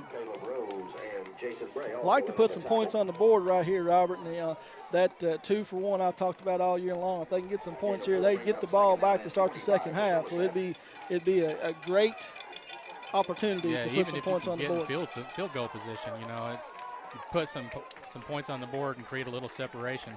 Give yourself some momentum going into halftime. Kaya takes a snap, a little pressure off the right side, picked up great. Kaya's got a man, he throws it up, but unfortunately it's intercepted, and he's going to bring it all the way back to the 45-yard line where he's dropped down by Drew Johnson. Not a very good decision or a throw that time by Kaya. He just lofted it up. I don't know if he ever saw the defender. I don't think so either, and he had somebody else a little more open fielded on the left side of the play. So now you got 1 minute and 38 seconds. You got to hold them because you don't want Williamsburg to be the first team that's going to have you down at halftime. Yeah, so now we talked about a 2-for-1 situation for the Briar Jumpers, but unfortunately now Williamsburg is going to try to put some points on the board and, like you said, go into halftime with the lead. Rick Barker and Godby Realty and Auction. Names you know, names you can trust. Real estate and auction services for farm, commercial, residential, and personal. Godby Realty has 49 years of experience in the real estate and auction business, and we are ready to put that to work for you. Go online at godbyrealty.com for more information. And I'm watching the Williamsburg huddle during that change of possession, Robert, and the entire time while they were trying to get the play, Williamsburg players didn't know how to line up in the huddle. They're still trying to help each other out, trying to call the plays. So I don't know if they brought some new faces in here, but they don't seem real comfortable. The ball is snapped. There's a whistle on the play. Delay a game. So penalty on Williamsburg is going to back them up 5 yards. Delay a game is going to take the ball back to the 42-yard line. Williamsburg's on 42, where it's going to bring up 1st and 15. So, like I said, they were having some trouble getting the play call, do some things, and it ended up costing them 5 yards. Yep. You're going to have some of those plays happen in your favor, because I'm looking over at the Somerset defense, a lot of hands on the sides like they're tired already. Yeah. So Ponder breaks the huddle, brings them out. One receiver left, trips to the right.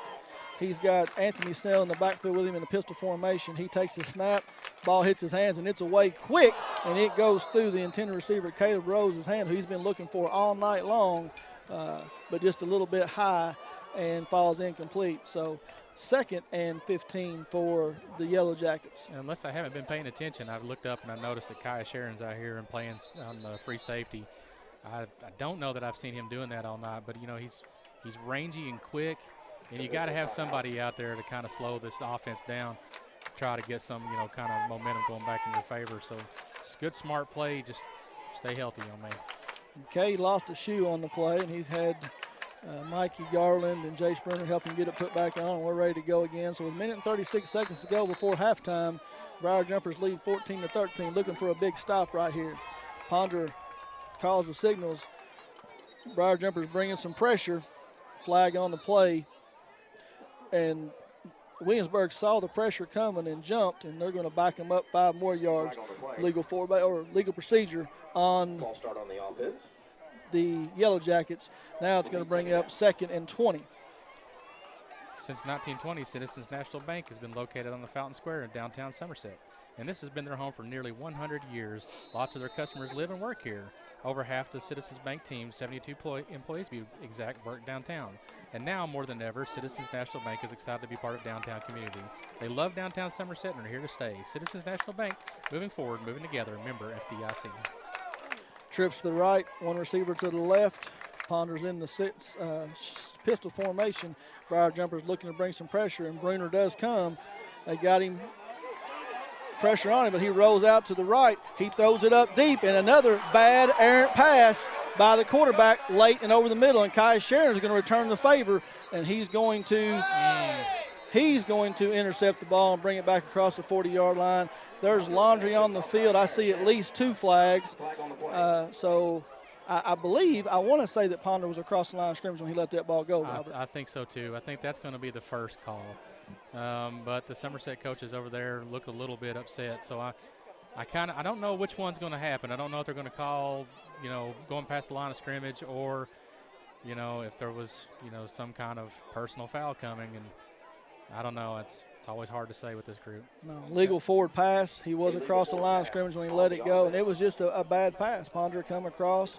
He was rolling out to the right.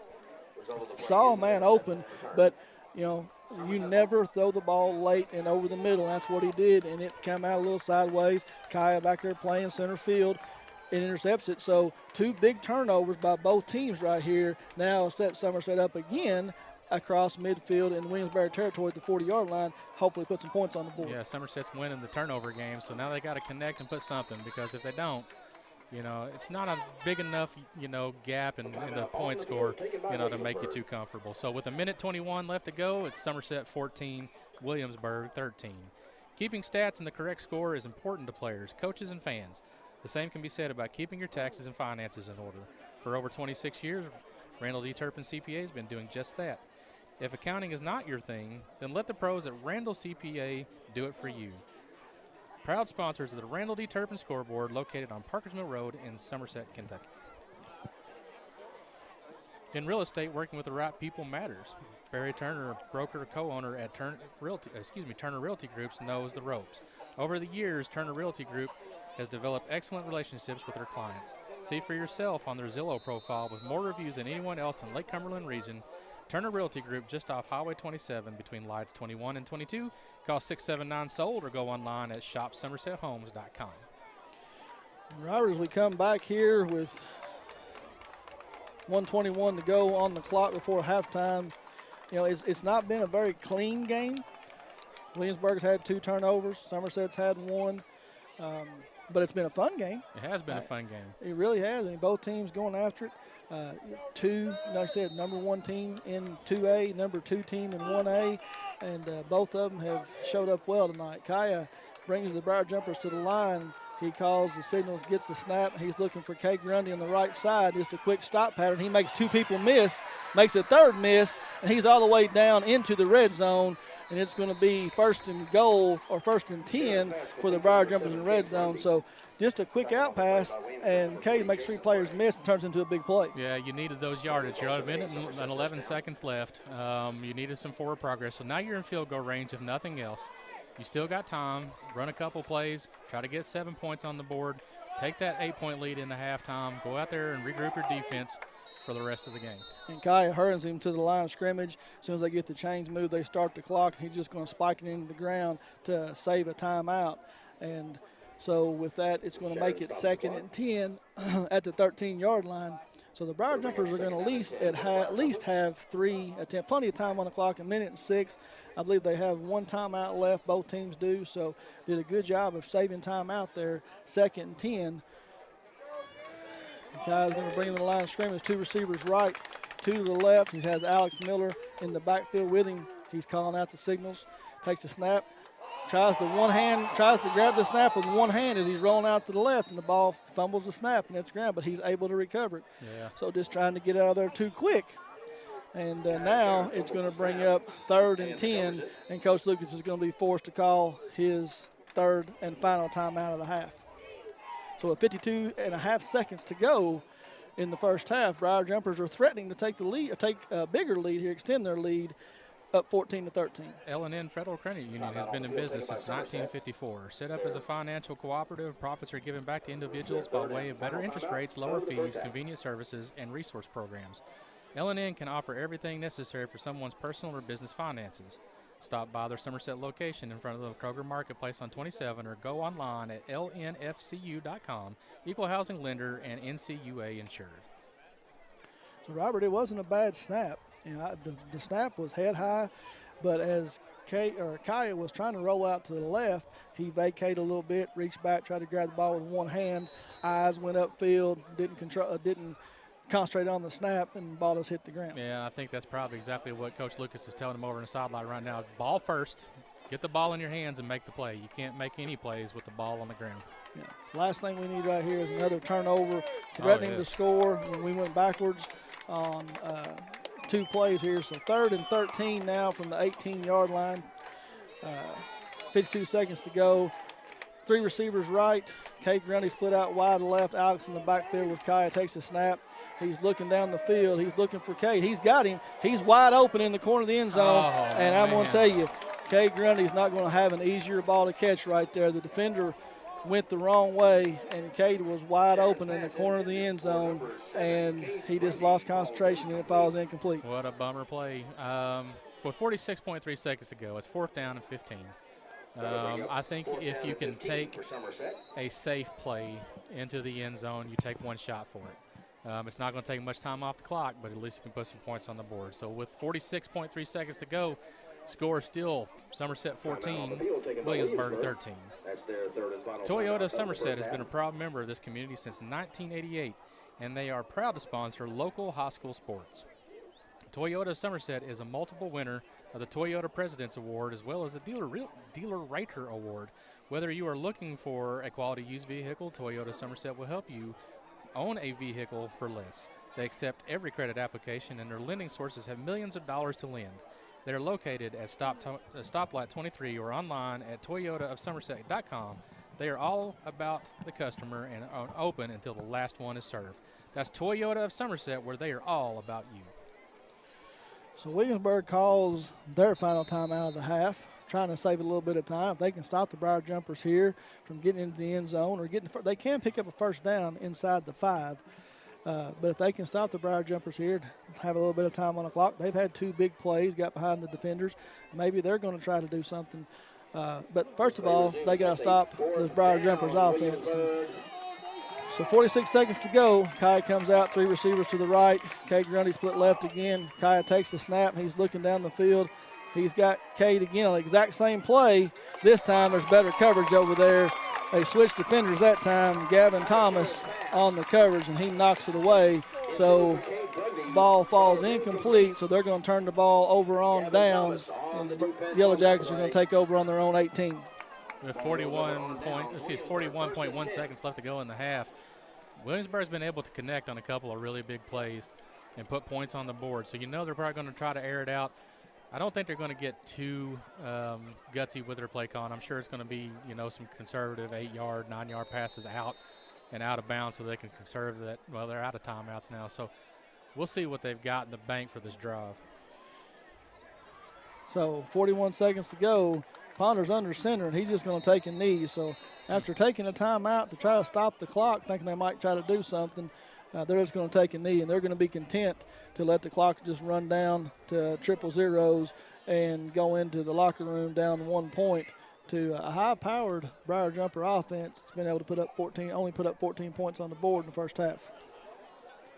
All right, so that's going to do it. We're going to take that same score into halftime. It's going to be Somerset 14, Williamsburg 13. They don't look like they're going to be able to run any other plays off the field. I thought they had enough time to run one more, but that's okay. Halftime, you'll take the lead.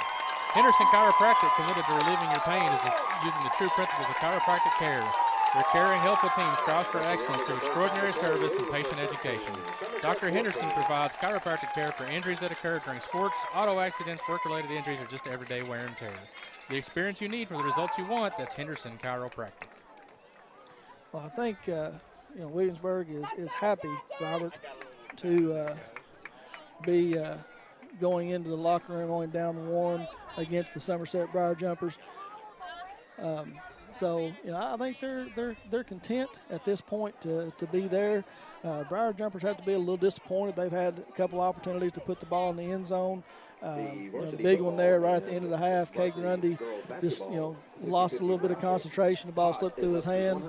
So we'll see what kind of adjustments both teams make during halftime. The only thing I don't like about the way they're exiting the field is the body language on the opposite side of the field. You're still up a point. You've still got another half of football, so you still got to be battle ready. You can't come off the field hanging your head like it's a defeat. Let's face it, there's a whole half to play, and you're up by a point. So hold the lead, go out there and play aggressive and try to get out of here with that win. Yeah, and on the other side of the field, Williamsburg exits the field.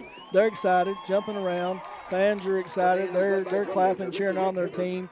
I said Williamsburg is happy to be in this situation. Nobody has been within 1 point of Somerset at halftime, through 3 games. Right, and Williamsburg is in unfamiliar territory too after, hanging so many points off people.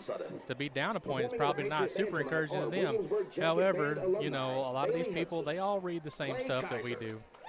And we know that most people were predicting Somerset maybe in a larger amount of, or larger spread of victory than, to be this close at halftime. But a whole half to play, so you still got to come out and make some plays happen.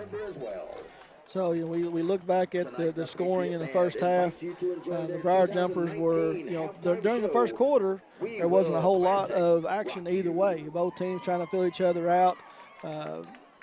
No scoring at all in the first quarter. The second quarter, Briar Jumpers come out, and on a flea flicker, Robert, they're able to open the scoring on a long bomb to Cade Grundy from Kaya Sharon that puts them on the board 6-0. Extra point is no good, so kick the ball back off to Williamsburg, and one play for Williamsburg, they go right down, and they have a big play of their own and take the lead 7-6. Briar Jumpers get the ball back, and then they decided to turn to Mr. Miller and decided they were going to run the ball. And like you said, I think they only threw the ball one time on that possession, and it was Alex Miller ran the ball, I think, about 8 or 10 times on that possession. Hand the ball off to Jace Bruner a couple times. Kaya pulled the ball down and run it one time, and Alex drove it into the end zone and they went for 2, was able to make the 2-point conversion good. So that's where we stand right now at halftime, and it's the Somerset Briar Jumpers 14 and the Williamsburg Yellow Jackets 13. It's the hurry up and save sale at Alton Blakely Ford. And for the first time ever, you can get an estimated savings of up to 20% MSRP on new Fords, plus complimentary maintenance through the Pass Rewards. That's right, an estimated 20% off MSRP on the Ford F-150, America's best-selling truck for the past 42 years, or choose 0% with 72 months with approved credit. Alton Blakely Ford on South Highway 27 in Somerset and at altonblakelyford.com. 20% off and 0% finance cannot be combined. I have to give you a lot of credit. You did all that just from memory. I was over here in pretty much disbelief that you could do that because there was no way in France I was going to be able to recall each scoring drive, so kudos to you. Well, I don't like you said, we talked earlier, we're not able to keep up the stats tonight, so I was thinking about the scoring plays, and I will apologize for you guys, for people listening to this at home. We have the very good, very nice and talented University of Cumberland Indians marching band, or Patriots. They're not Indians any longer. I actually went to Cumberland College, and we were the Indians, and they're the Patriots now, but they are here on the field during halftime entertainment, and I apologize if it's a little hard to hear. We'll try to speak up a little bit and see what's going on. Could you or your family benefit from counseling services? Entrust Counseling is there to meet your needs by providing services in office, home, or school. They even offer late night and weekend appointments. Call 676-0638. Check out their new website at entrust-healthcare.com. You can also find them on Facebook. Magic Monograms has moved to 110 Creek Terrace, conveniently located off North Highway 27 between Big Lots and Backyard Burger. The place for custom embroidery, screen printing, and so much more. They can put your designs on medical and athletic uniforms, corporate and school apparel. Find them on Facebook. Search Magic Monograms and Embroidery. We'll try to get you some updated scores on some games around town there. Both teams, Somerset and or Southwestern and PC, are on the road tonight. We'll try to get you some scores there. Here at Williamsburg at halftime, at Somerset 14 and Williamsburg 13.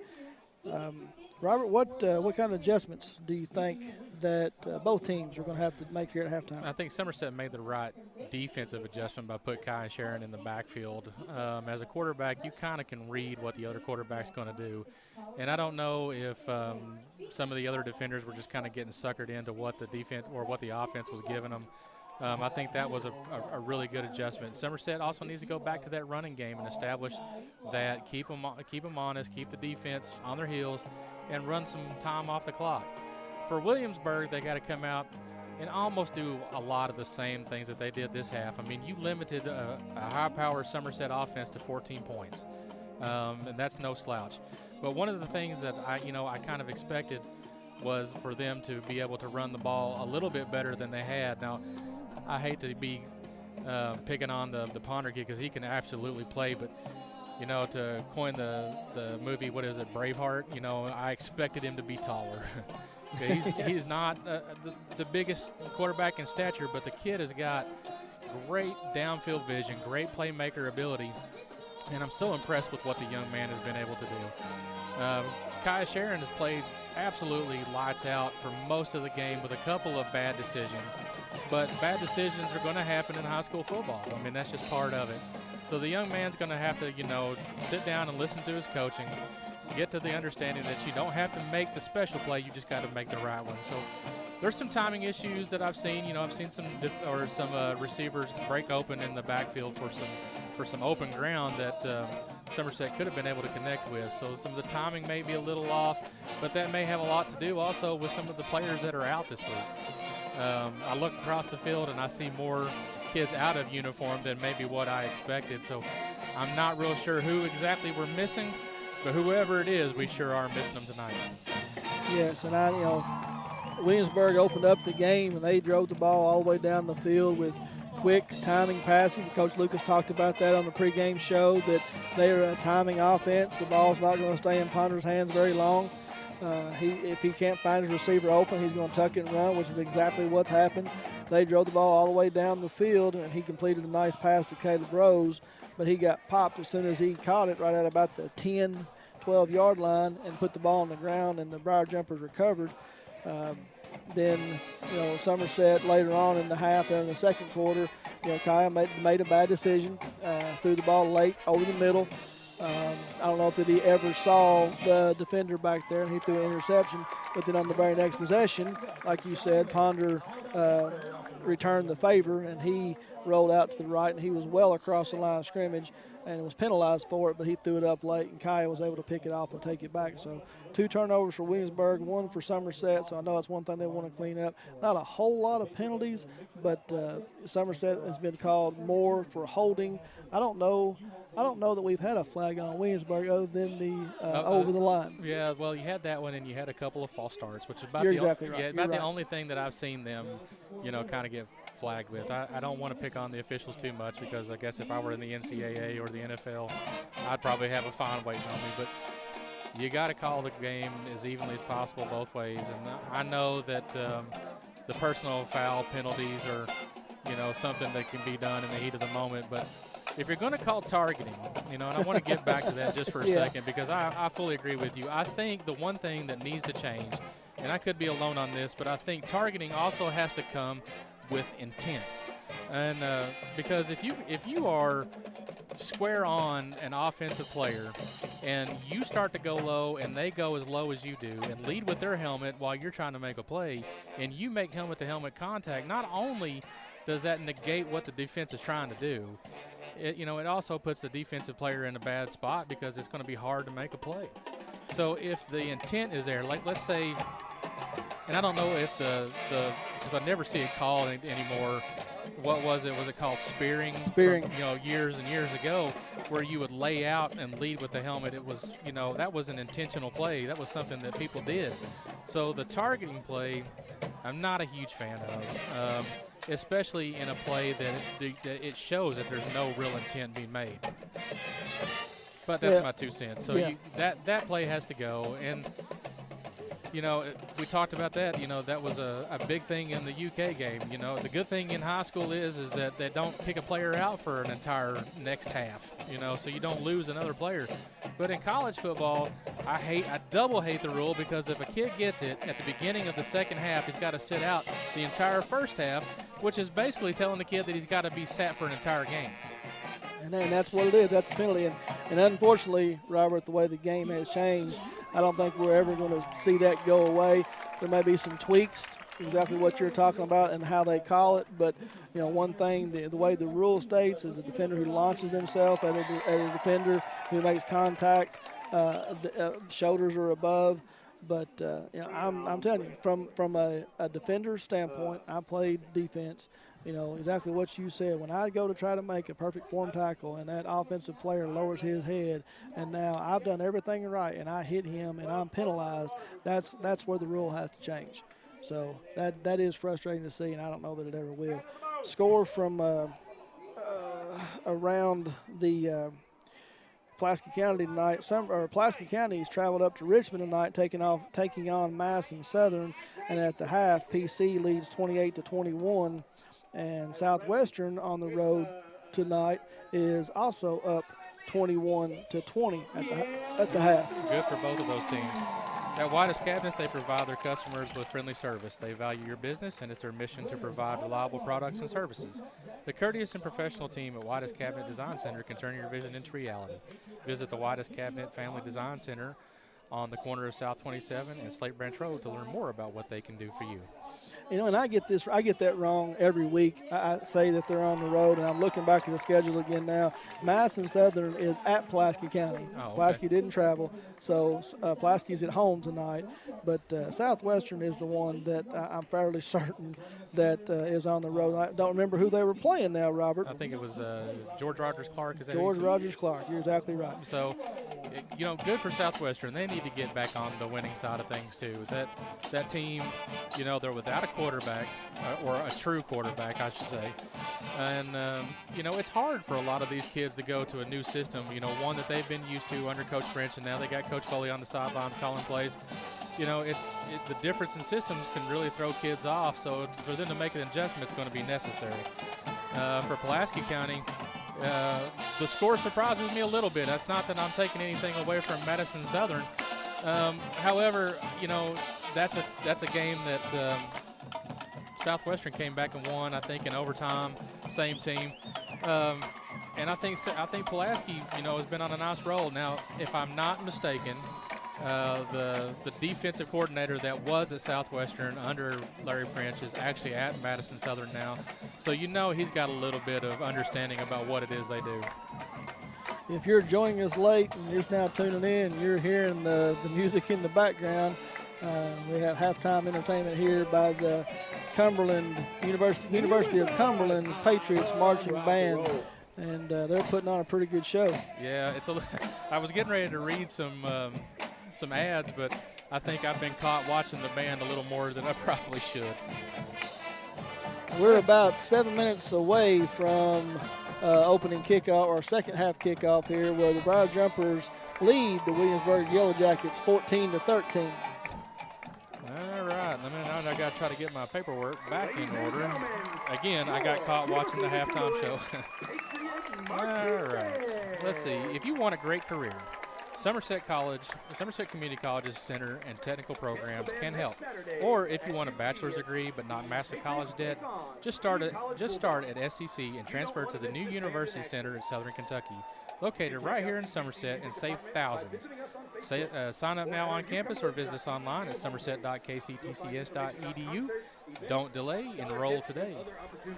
It's going to get a little bit quieter now, so maybe I can put my focus back where it needs to be with about 6 minutes and 18 seconds left to go in the half.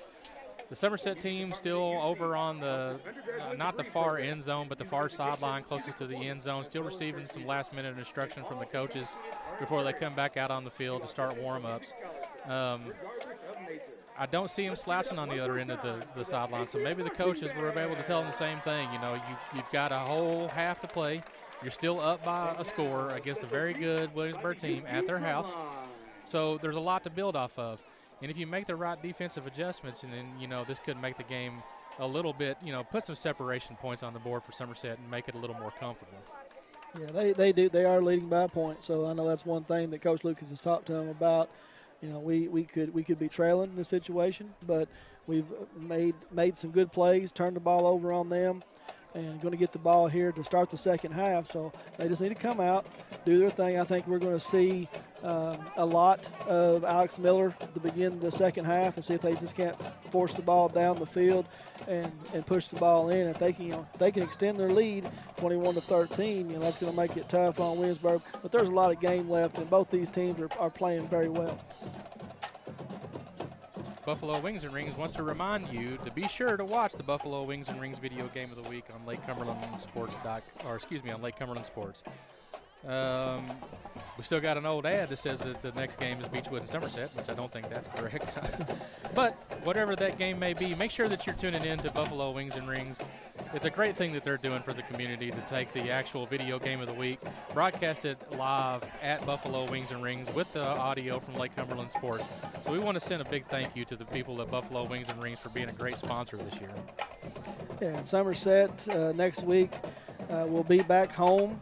And we're taking on Russellville in homecoming game, I believe it is. I think so. And then looking ahead at the schedule, the rest of the time, I believe Somerset, the next week they travel to Hazard on the road before they open up district play with Danville back at home after that, then Lexington Christian, then Washington County, and close out the season with Corbin. So, after tonight's game, no breaks. They had their off week, and I know Coach Lucas talked about it in his pregame show that he hates having an early off week the way they did. Would have really liked to have it at the end of the year, but scheduling conflicts didn't allow him to do that. So the last game of the year they'll travel to a good Corbin team, but Russellville and Hazard before we open up with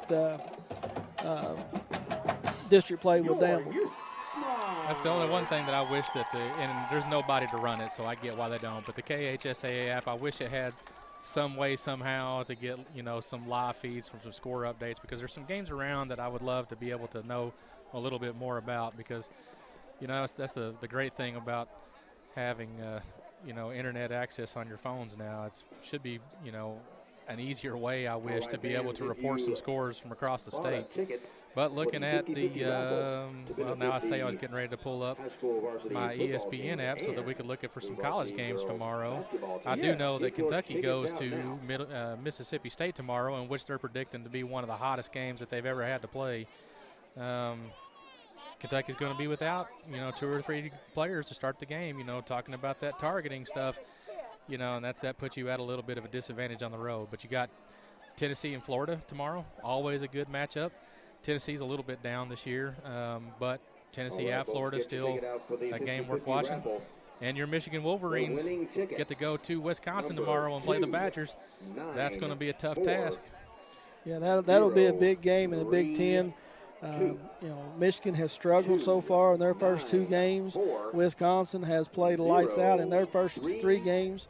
So, Michigan's going to have their task ahead of them. Yeah, and I'm looking online here. It looks like Ohio State plays Sisters of the Poor, so good job, Bob. We'll be rooting for you.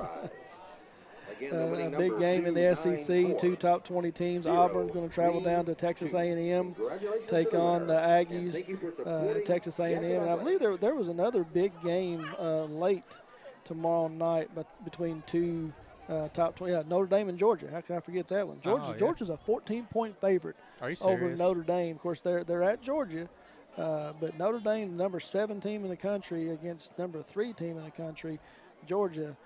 So that ought to be a barn burner too at 8 o'clock tomorrow night. Of course, I'm giving grief, and my son, he's a Miami fan, and they're nowhere to be found on this top 25 list, and I'm sure Bob loves that. But he also loves that kid from Clemson, the quarterback, Trevor Lawrence. Kid's outstanding, can make some plays, and they're lined up tomorrow for Sisters of the Poor as well. So I'll still get to watch some college football tomorrow. Good news is for us that the Meese Middle School Briar Jumpers are at a home game tomorrow, so if you're listening and you're a Somerset fan and want some football, there are 2 Pee Wee games in the morning, then we play Bell County leading up to tomorrow night's alumni game. So if you're out and about tomorrow and want to come watch some football and support the Jumpers, it's a good way to do it. So that's tomorrow at home, and I'll try to get an actual start time for you here in just a minute for the first game. All right, so we're winding down here at about 30 seconds to go before the opening kickoff of the second half, and Briar Jumpers warming up, ready to go, will receive the kickoff. So hopefully they can put something together to get things going. Williamsburg warming up on the left side of the field here, kind of just milling around, waiting for the clock. We're about 10 seconds away. All right, so I got tomorrow's schedule in case you're at home listening and want to go watch some football. 9:45 in the morning, got 2 Pee Wee games. At 10 o'clock in the morning, you got a junior game against Pineville. 12:15, 2 Pee Wee games. At 1:30, it's the Purple Junior team against Pineville. 3 o'clock, Somerset Meese, just the 8th grade game versus Bell County. And then at 7 o'clock tomorrow night, the Somerset alumni game. So if you're out and about and want some good football, or come watch the old guys play football, that's always a sight to behold. You playing in it? No, I am not. I've back surgery. I've got a little hardware in my back. Knee's not great. Too old, Robert. I would love to. I still got a little bit of desire, but my body will not let me do that. Yeah, well, I've got no desire. I don't even like to run when I'm being chased, so I'm not up to it. But, it's always a fun game to watch when some of the guys that played at Somerset, of course, you don't get too many of the younger kids that have gone off to college because the colleges won't let them play for great reason. But you do still get to see some of Somerset's talent come out there in the past and be able to raise some money for the booster program and the alumni program.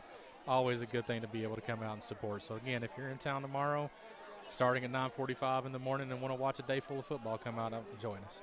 It is a great thing that they do, the Somerset Boosters and the young kids getting to play on the field. It's an all-day event. They have a lot of memorabilia up there for sale, trying to raise money, do some things. So, yeah, like Robert said, if you Saturday afternoon, you get tired of watching college football and you want to come out and support the young kids and the old guys, then please make your way up there and take a look. And there's always usually something funny that's worth paying admission for. So, oh, yeah. Yeah, come out and give it a shot.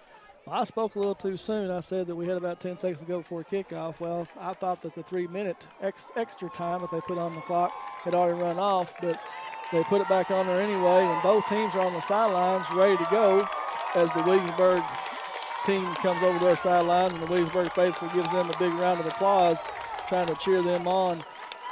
Somerset's over there ready to go. Williamsburg ready to go. Unfortunately, we still have a minute and 10 seconds to go before we kick this thing off. So we'll wait and let that wind down, and we'll get going again for some more football. That's one thing I would love to see on the opposite sideline. You know, the Williamsburg team that's got a lot of energy and fired up. I look over, and Somerset's real quiet, patient. Some kids' arms crossed, some kids' arms down. They need to come out a little more aggressive and fired up for this half and try to get out of here with a big W today. I will say, you know, talking to Coach Lucas yesterday for the pregame show, and he talked about this is not one of their better weeks of practice. So, you know, maybe a little lingering effect, have the bye week, don't have a good week of practice. You come in here, you don't play your best brand of football. You still have the lead, but, you know, giving Williamsburg a little bit of hope here. So we'll see. But clock's running down. Both teams on the field now ready to go. Number 72 for Williamsburg, that's Casey Kazar, is going to tee it up at the 40-yard line. Kay Grundy, Cam Austin, and Jaden Gilmore are going to be back deep. Jaden and Cam are going to stand about the 10 and Kai at the 5-yard line. They have not kicked the ball deep to any of those three young men. They've kind of popped it up onside kick all night. But as the clock winds down, they're going to reset it to 12. Here's the whistle, and we're ready for the second half. Kaiser's going to approach the ball, and it's tops it, and Gilmore is going to pick it up right at the 35, and right up the middle he goes and breaks it all the way up to midfield. So they're trying to keep the ball away from Kay Grundy, but Gilmore hurts him there and brings the ball all the way back up to the 49-yard line, where the Briar Jumpers are going to have great field position to start. I don't know about that spot. You know, the ball was across the 50, and the line judge has him back at the 49. I know it's just a yard, but it just seems like it's just been just a yard every single time. Game of inches, game of inches. So here we go. Briar Jumpers break the huddle, and the traditional formation. They came out of the pistol formation with Jace and Alex in the backfield is going to start off, and that's exactly what's going to happen. Alex Miller is going to take the ball to the left side, and there's only one Williamsburg defender there. He's able to bring him down, but not until Alex picks up 8 yards. So another big first down running play by the Briar Jumpers. Yeah, absolutely. It's going to be nice to be able to – I think that's probably one of the things that they're probably going to focus on in this half. I'd say you will see this until they stop it. Yes, just keep pounding the ball, take some time off the clock, you know, get some rest for some of the defensive players later. Same formation, just flip. Jace off the right side, hands off to Alex, and around the right side. He's met this time by Chris Howard. He wraps him up for a little shorter gain, but it's going to be real close to a first down. They've still not signaled. If you look at the line judge on the Somerset side of the field, it looks like he's past the first down marker. If you look at him on this side of the field, not so much. Okay, so there goes the line. So he did signal. You're right. The far judge over there had him a little bit short. The referee that had the ball on his side of the field had it down, was trying to get the umpire to set the ball down and give him the first down. He just didn't want to listen to him. Finally, they do. Gives him the first down. So the nose of the football is right at the 40-yard line. 1st and 10, Briar Jumpers. Same formation to the left. Jace lined up to the left to Kai. And this time he's going to step back and look to pass. And he's got Gilmore, but just a little bit high, goes through his hands and falls incomplete. So same formation. That's how they try to pass out of it. He had Gilmore open just for a second, but threw it just a little bit high. But he did have to throw a little bit high to avoid the defender. If that ball's down a little bit, it may have got picked off. Right. One thing that I hope that they notice in film this week, and I'm seeing this a lot, there's quick moments of wide open, you know, and it's just a timing throw. So once they get the timing situation taken care of, and again, you know, I'm going to use my defense that it's just dark in here because I'm trying to find a reason. 2 receivers to the right, 1 to the left. Stretch play to the left side. Alex makes a man miss in the backfield. He was hit going to be for a loss. He's able to turn a play for negative yards, breaks free and gets around the left side, and he's going to pick up positive yards, probably 6 or 7 on the play. They knock down the yard markers. I'm not exactly sure where they're going to spot it. I still don't. Okay, the line judge is about a yard short. So he picked up 9 on the play, so it's going to bring up 3rd and 1, ball at the 32-yard line. I was wondering if they were ever going to get some people to move long enough for us to get to figure out where exactly they were going to spot the ball. 3rd and 1 is very manageable. Heavy formation again with Jace lined up to the right of Kaya. Going to turn around. He's going to a little counter play to Jace off the left side, and Jace is going to bust it right up in there for a pickup about 4 on the play. So on 3rd and short, Jace Bruner is going to take it off the left side for a first down, and the Briar Jumpers are just methodically taking it down the field. Yeah, that's probably the best game plan at this point for this team. I wonder, and I'm not a big person to say anything about spirit breaking, but I wonder if they go up 8, if Williamsburg starts to panic a little bit with the time, especially if you score with under 8 minutes to go in the 3rd quarter, if some of that panic starts to kick in. So maybe that's exactly what you need. So a timeout on the field? No. No, I think that's, again, something going on in the end zone, so they stopped it. It's like the line from Remember the Titans. It's like the Novocaine, just give it time. It always works. So, Briar Jumpers are trying to establish the run. They've done a good job of it, the 2 possessions they've done it. This time they're going to line up in a more traditional pistol formation, sends Bruner in motion to the left. Kaya's going to fake it to Miller underneath, looking for somebody. He's under pressure. He slips away from pressure and going to get a positive yards play on. He was hitting the backfield and was able to slip away, and now there's words thrown, and here comes a penalty flag. So we've got some extracurricular activities after the play. Not exactly sure who this is going to be on, Robert, but we're going to have extra yardage somewhere. What are you betting? It's either against us, and if it's not, it's both penalties, offsetting penalties both ways. Well, here's the call. The referee coming to the middle of the field, and we're going to have dead ball, unsportsmanlike penalty against Williamsburg, and only Williamsburg. So I'm as shocked as you are. I'm playing the lottery tonight. I'm as shocked as you are. So a big penalty on Williamsburg there. It's going to move the ball all the way down inside the 15-yard line. So what could have been disastrous, a sack, ends up being a positive yardage. They had something extra to say there. 15-yard penalty takes the ball down. So the Briar Jumpers in the red zone, Rick Barker red zone here, 1st and 10 on Williamsburg's 13-yard line. Well, I would have never thought that the flag would go against Williamsburg, but we'll take it.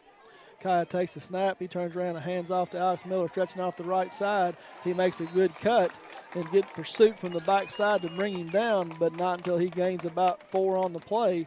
So on first down, I'm looking at it. It looks like it was 4, but it looks like it was only about 2 or 3 on the play. It's going to bring up 2nd and 8. 2nd and 8. I looked over at the yard marker, and he had it on 2nd down on that last play, so it kind of threw me off because I was trying to figure out in my head where the 2nd down play come from. But okay. So 2nd and 8 from the 11-yard line. Briar Jumpers can pick up a first down.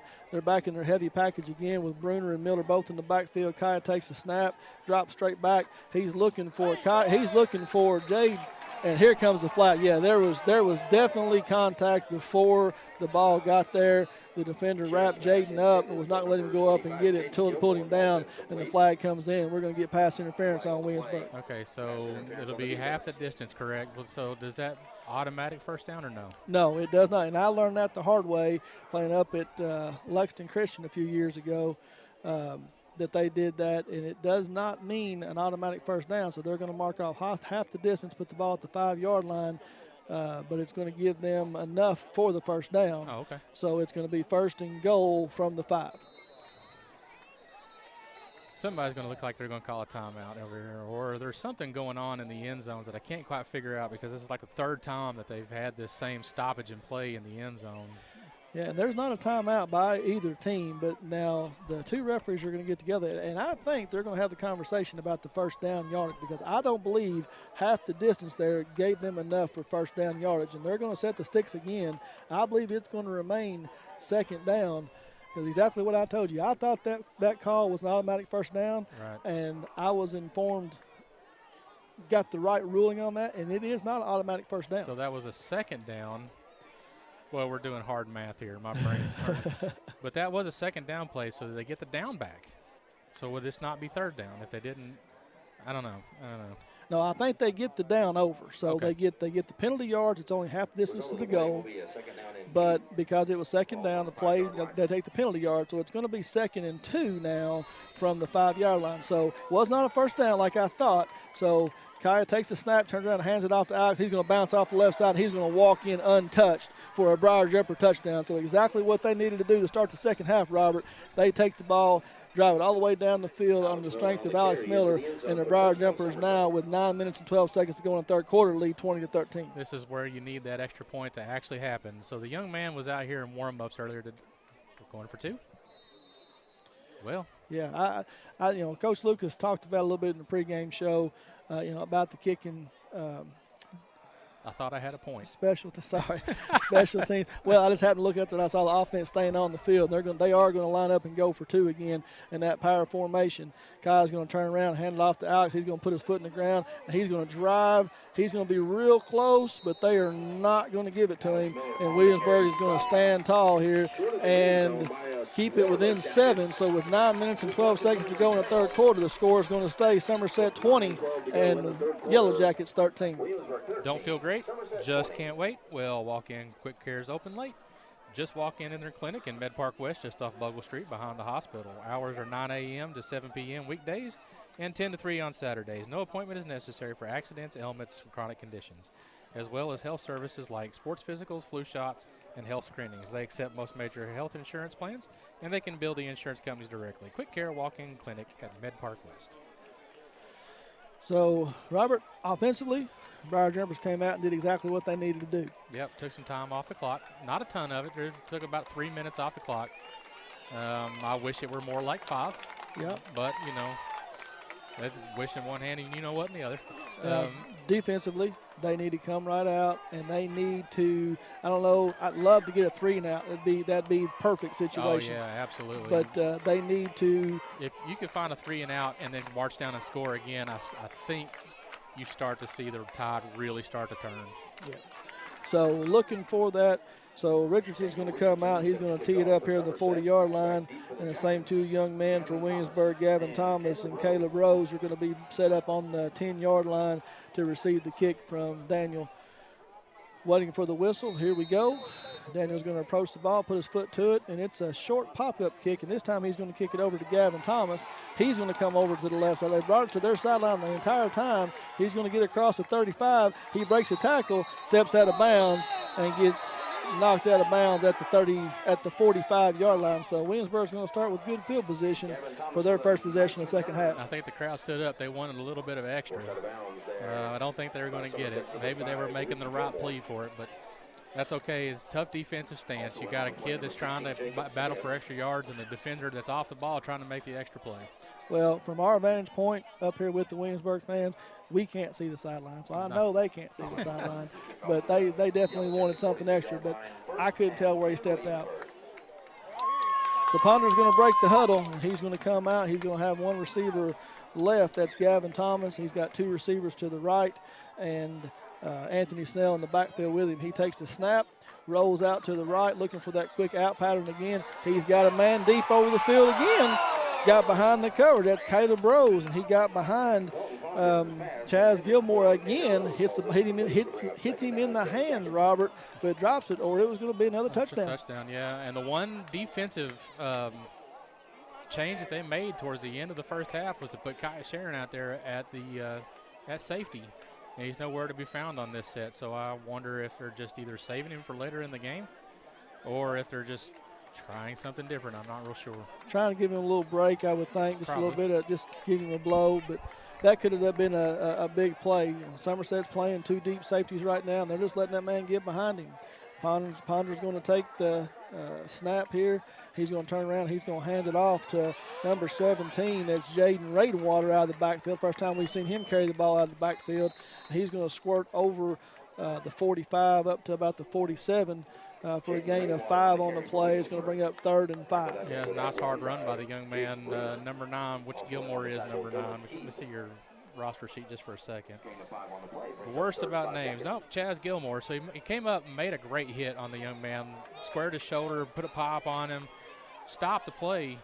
But 3rd and 5 is a manageable you know, you're not looking for a pass play, you're not looking for a running play, or you got to look for one of them, sure, but you just don't know which one's going to come at you with this team. So Snell in the backfield with Ponder this time. He takes a snap. He rolls out right. He's looking for that quick pass again. It's not there. He hurdles a man right at the yard to gain. He's going to get a first down, but there is a penalty flag on the far sideline over there. Not sure what the penalty is going to be.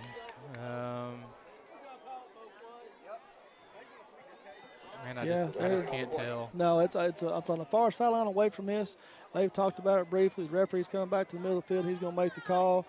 It's a personal foul against Williamsburg. What? But not exactly sure what it was, Robert, but a break for the Briar Jumpers. It's going to back them up 15 yards. And what was 3rd and 5 and was going to be a first down for the Yellow Jackets is now a 15-yard penalty. It's going to take it all the way back to the 36-yard line, and now it's going to be about 3rd and 16, 3rd and 17. So a big turn of events right there. Yeah, it's a 3rd and 16 play. This is the one that you can't give up. You know, that you're trying to break some spirit here, so you've got to hold and force them into a punting situation. At this position tonight, Ponder has looked for Caleb Rose all night long, and he's split out wide to the right. Single coverage, he drops back. He's looking for somebody. Ponder is. He's under pressure this time, and he is going to go down. The ball's loose. He is going to get sacked right at the 30-yard line, and that time the Briar Jumpers got home and got him down. Yeah, and there's some jawing going on after the play. I'm not real sure what's going on. Both teams are pretty fired up at this point, you know, so I don't mind that. I really don't. Maybe I'm indifferent. No, that's the first time that we've seen some fire from the Briar Jumpers tonight. So, you know, I'm glad to see him. Mikey Garland's out there trying to get them pumped up a little bit. So exactly what needed to happen. Williamsburg's going to have to punt here, so they don't get their 3 and out, but they stop them. And so now Gavin Thomas is going to drop back, and he's going to punt it. Ooh, almost blocked. But he's going to hit the 50-yard line and back up. And it's going to die right there. And the Briar Jumpers are going to have great field position again to start their second possession at half. With 7 minutes and 14 seconds to go in the third quarter, Briar Jumpers lead the Yellow Jackets 20-13. A big thank you to Don Franklin Somerset Family Dealerships for presenting tonight's coverage of high school football. Be sure to take advantage of the end of summer savings at any of their locations. Visit them on Facebook at Don Franklin Somerset Family Dealerships. They treat you like family. So I don't know what the personal foul was on Williamsburg over there, but that was a momentous, a big play. How you got that word out, I don't know. I'm going to leave it alone. Yeah. Easy for you to say. So anyway, Briar Jumpers come out, 1st and 10. Kaya's got Alex Miller in the backfield with him. He's going to turn around and hand it off the left side. He bounces around the end. He's still running. He breaks the tackle and is going to take it up across midfield to about the 46, 47-yard line. So hard running by that young man again. Not as big as we've seen on first down, but still positive yards, 3 downs, 3 yards, going to be 2nd and 7. Alex Miller must like being the offensive player of the game. He must love seeing his name on the Lake Cumberland Sports Facebook page because he's playing like he wants it every week. How he is stopped in the backfield and still winds up with 3 yards, I don't know. Tough running by the young man. 2 receivers right, nobody to the left. Hand off to balls on the ground, I believe. Yeah, the ball came out. The ball did come out. Jace Bruner took the ball to the middle, running hard, got popped right at the 45, but he was able to fall right down on it. So luckily, Briar Jumpers able to hang on to it. So after a gain of about 2, it's going to bring up 3rd and 5 for the Briar Jumpers with the ball just across the 45-yard line. Yeah, you don't see big Jace Brenner take that many shots just like that one. He's usually the one delivering it. Helmet came off. He's over there getting his helmet fixed a little bit. So he's out of the game on this play. So 3rd and 5. Williamsburg looking for a stop. Somerset needs a first down. Mikey Garland reports in the backfield. They better hurry. They're going to get a delayed game here. You better get a timeout, do something. Countdown 3, and Robbie's going to call a timeout. So they were real close to getting a delayed game call right there, Robert, but Briar Jumpers are going to take a timeout. So with 5:39 to go in the third quarter, Briar Jumpers driving. They lead 20-13. InTrust Counseling is proud to offer psychiatry, counseling, case management, medication assistance, and family practice services all under one umbrella. Please call them at 676-0638 or check out their new website at intrust-healthcare.com to get services started today. You can also find them on Facebook. You know, one thing that I noticed I saw Kaya do right there, and this speaks to his maturity level and how much he's grown as a quarterback and a leader. You know, the back judge with 10 seconds to go on the play clock, there is no play clock here at the Williamsburg field, so there's nothing that you can visually see. But the back judge with 10 seconds to go holds his hand up in the air. And Kaya looked and didn't panic, saw that they were in a bad formation that they were going to get a penalty on. He's trying to move his receivers off the line of scrimmage.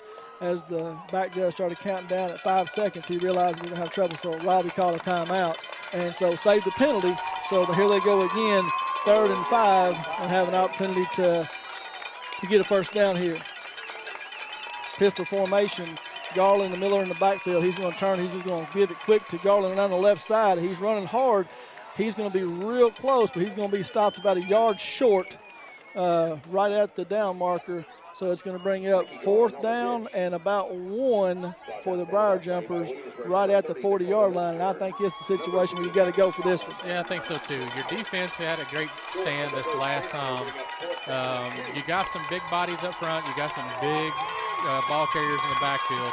And Mikey Garland, Alex Miller, they all run very, very hard. So I think you take a shot here. Now you got to get this play in. Hard count. Alex runs right across, and he's going to pick it up. There's a ball, and I think the ball's out again, but he's able to recover it. Garland comes up and picks it up. So he hands it off to Alex Miller, and he gets enough for the first down, just enough, with the ball squirted free right there at the end, and Mikey Garland was there to scoop it up and fall on and keep possession for the Briar Jumpers. So a big 4th down play.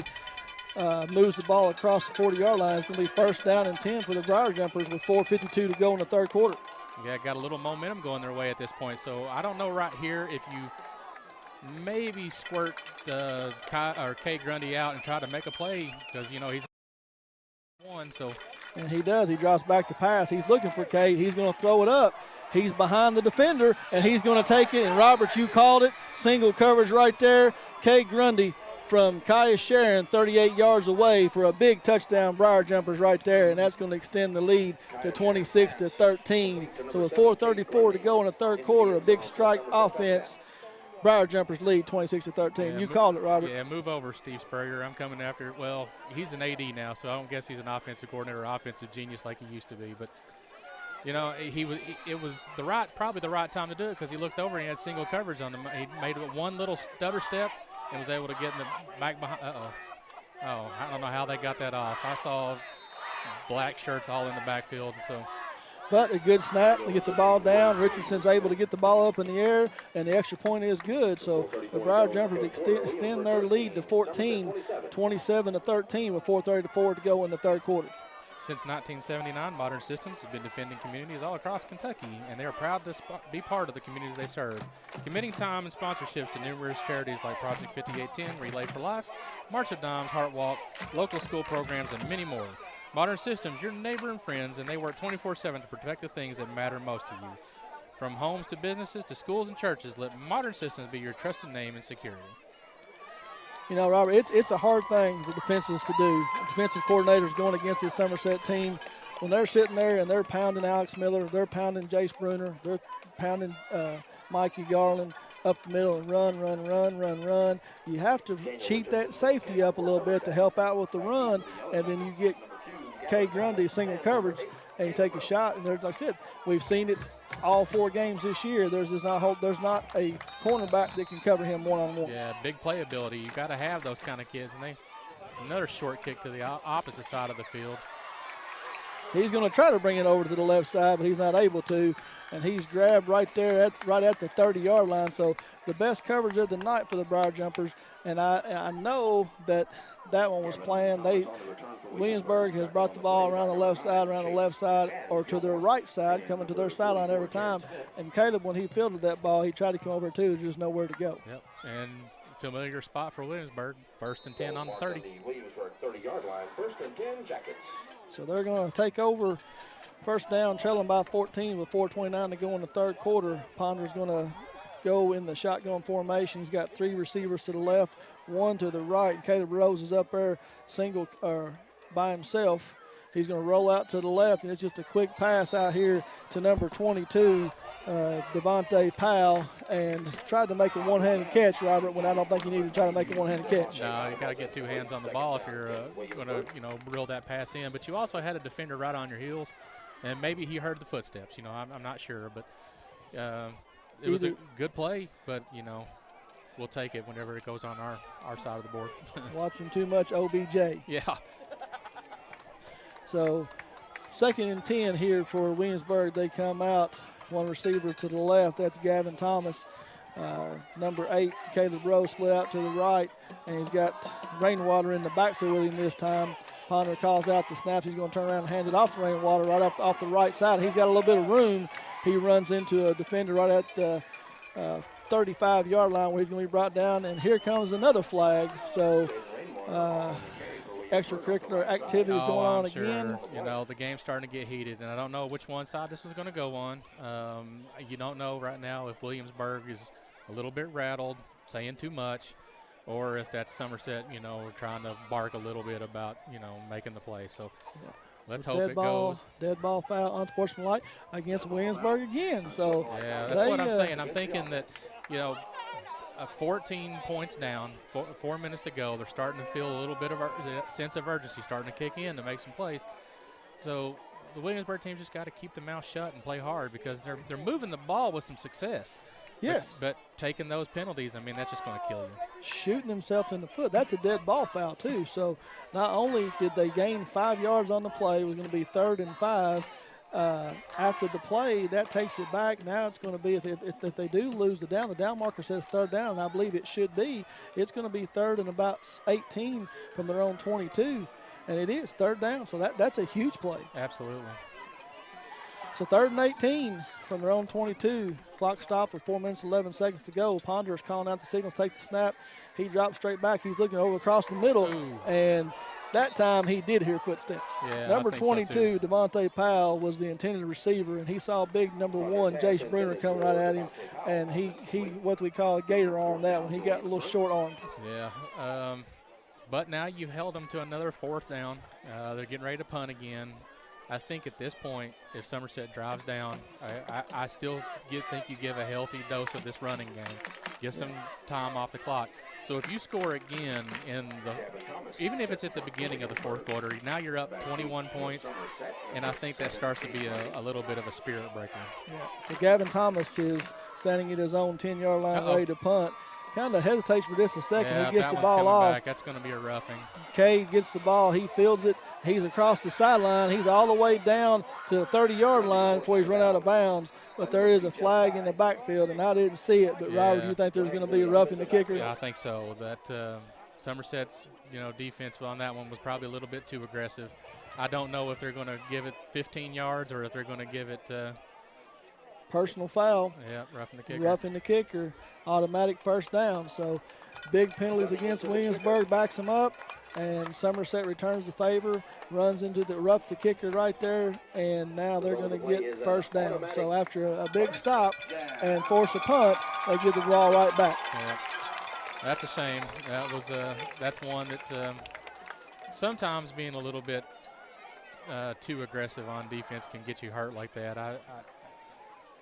I get why you try to go for the block. You try to really, give the field position game a real change, but I don't think you needed it there, but that's okay. Thomas muffed the snap a little bit, kind of hesitated, and maybe thought they could come in there and get the block, and he was able to get it away. But regardless, it's 1st and 10 for Williamsburg at the 35-yard line. Somerset showing a little bit of pressure. Gail Todd steps up on the line, and it's going to force Williamsburg to jump a little bit, get a little flinchy. So you're going to have false start on Williamsburg, going to back them up 5 yards again. So Williamsburg is really shooting themselves in the foot. Yeah, and I sound like a broken record, keep saying this, but again, when you're used to being up by 40 points on teams at this point in the game, you find yourself down 14. Mental mistakes start creeping in, and they've got to really, work on that. So 4 minutes and 1 second to go in the 3rd quarter. Williamsburg trails Somerset 27-13, and Ponder breaks them out of the huddle, has one receiver right and one to the left. He's going to drop back to throw, and he throws it out here to number 17. That's Rainwater. Throws it a little bit behind him and tries to reach back, and Mikey Garland is right there to make sure that he doesn't complete the pass. Falls incomplete. So after the incompletion, it's going to bring up 2nd and 15. Yeah, even if he'd have made the completion on that one, that'd probably been at most maybe a 5-yard gain. Still put you in 3rd down territory. Well, I'm sorry, I guess that was 1st down play, was it? So you'd probably been 2nd and 10 versus 2nd and 15. But Mikey Garland was sniffing that one out, so I'm sure he was ready to lay the hit to somebody. So Williamsburg comes out with trips to the left and one receiver to the right, and he's looking for him again on that quick slant play that has been there most of the night. Seems like every time they run that formation, that number 8, Caleb Rose, up there by himself, split to the top, and they run just a quick slant to him. Well, good coverage there that time by Ricky Gilmore, but it's able to pick up about 13 on the play. So they go from 2nd and 15 to 3rd down and 2 all the way up at the 46-yard line. Yeah, very manageable 3rd and 2. I think it's probably more like 3rd and a yard and a half. But Rainwater in the backfield, who when he's been back here tonight, they give him the ball. So they have split right and left. Rainwater in the backfield. And he's going to hand it off to Rainwater. Ponder's going to try to run it. He gets hit in the backfield. It's going to be really close, Robert. I think he got to the down marker. It's going to be real close. I believe he picked it up, though. I think so, too. But that was a busted play. He turned around and handed that ball off to Rainwater and pulled it out, and he did. He barely, just by the nose of the football, picked up the 1st down. Well, now you're getting some of that momentum back that you were missing. Now, if you got a 14-point cushion with 3 minutes to go in the game, if you give up a score, then you got to keep trading scores back and forth at this point. So it'd be better off for him, I'm sure, to try to find a way to get a turnover here, or at least hold him to just another broken play.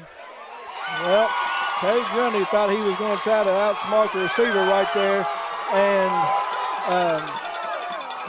Ponder completes the pass to Gavin Thomas, that little out pass. He just flipped it up over top of Grundy's head. I think Cade was looking for some help over top, and he just wasn't there. So a big play for about 30 yards.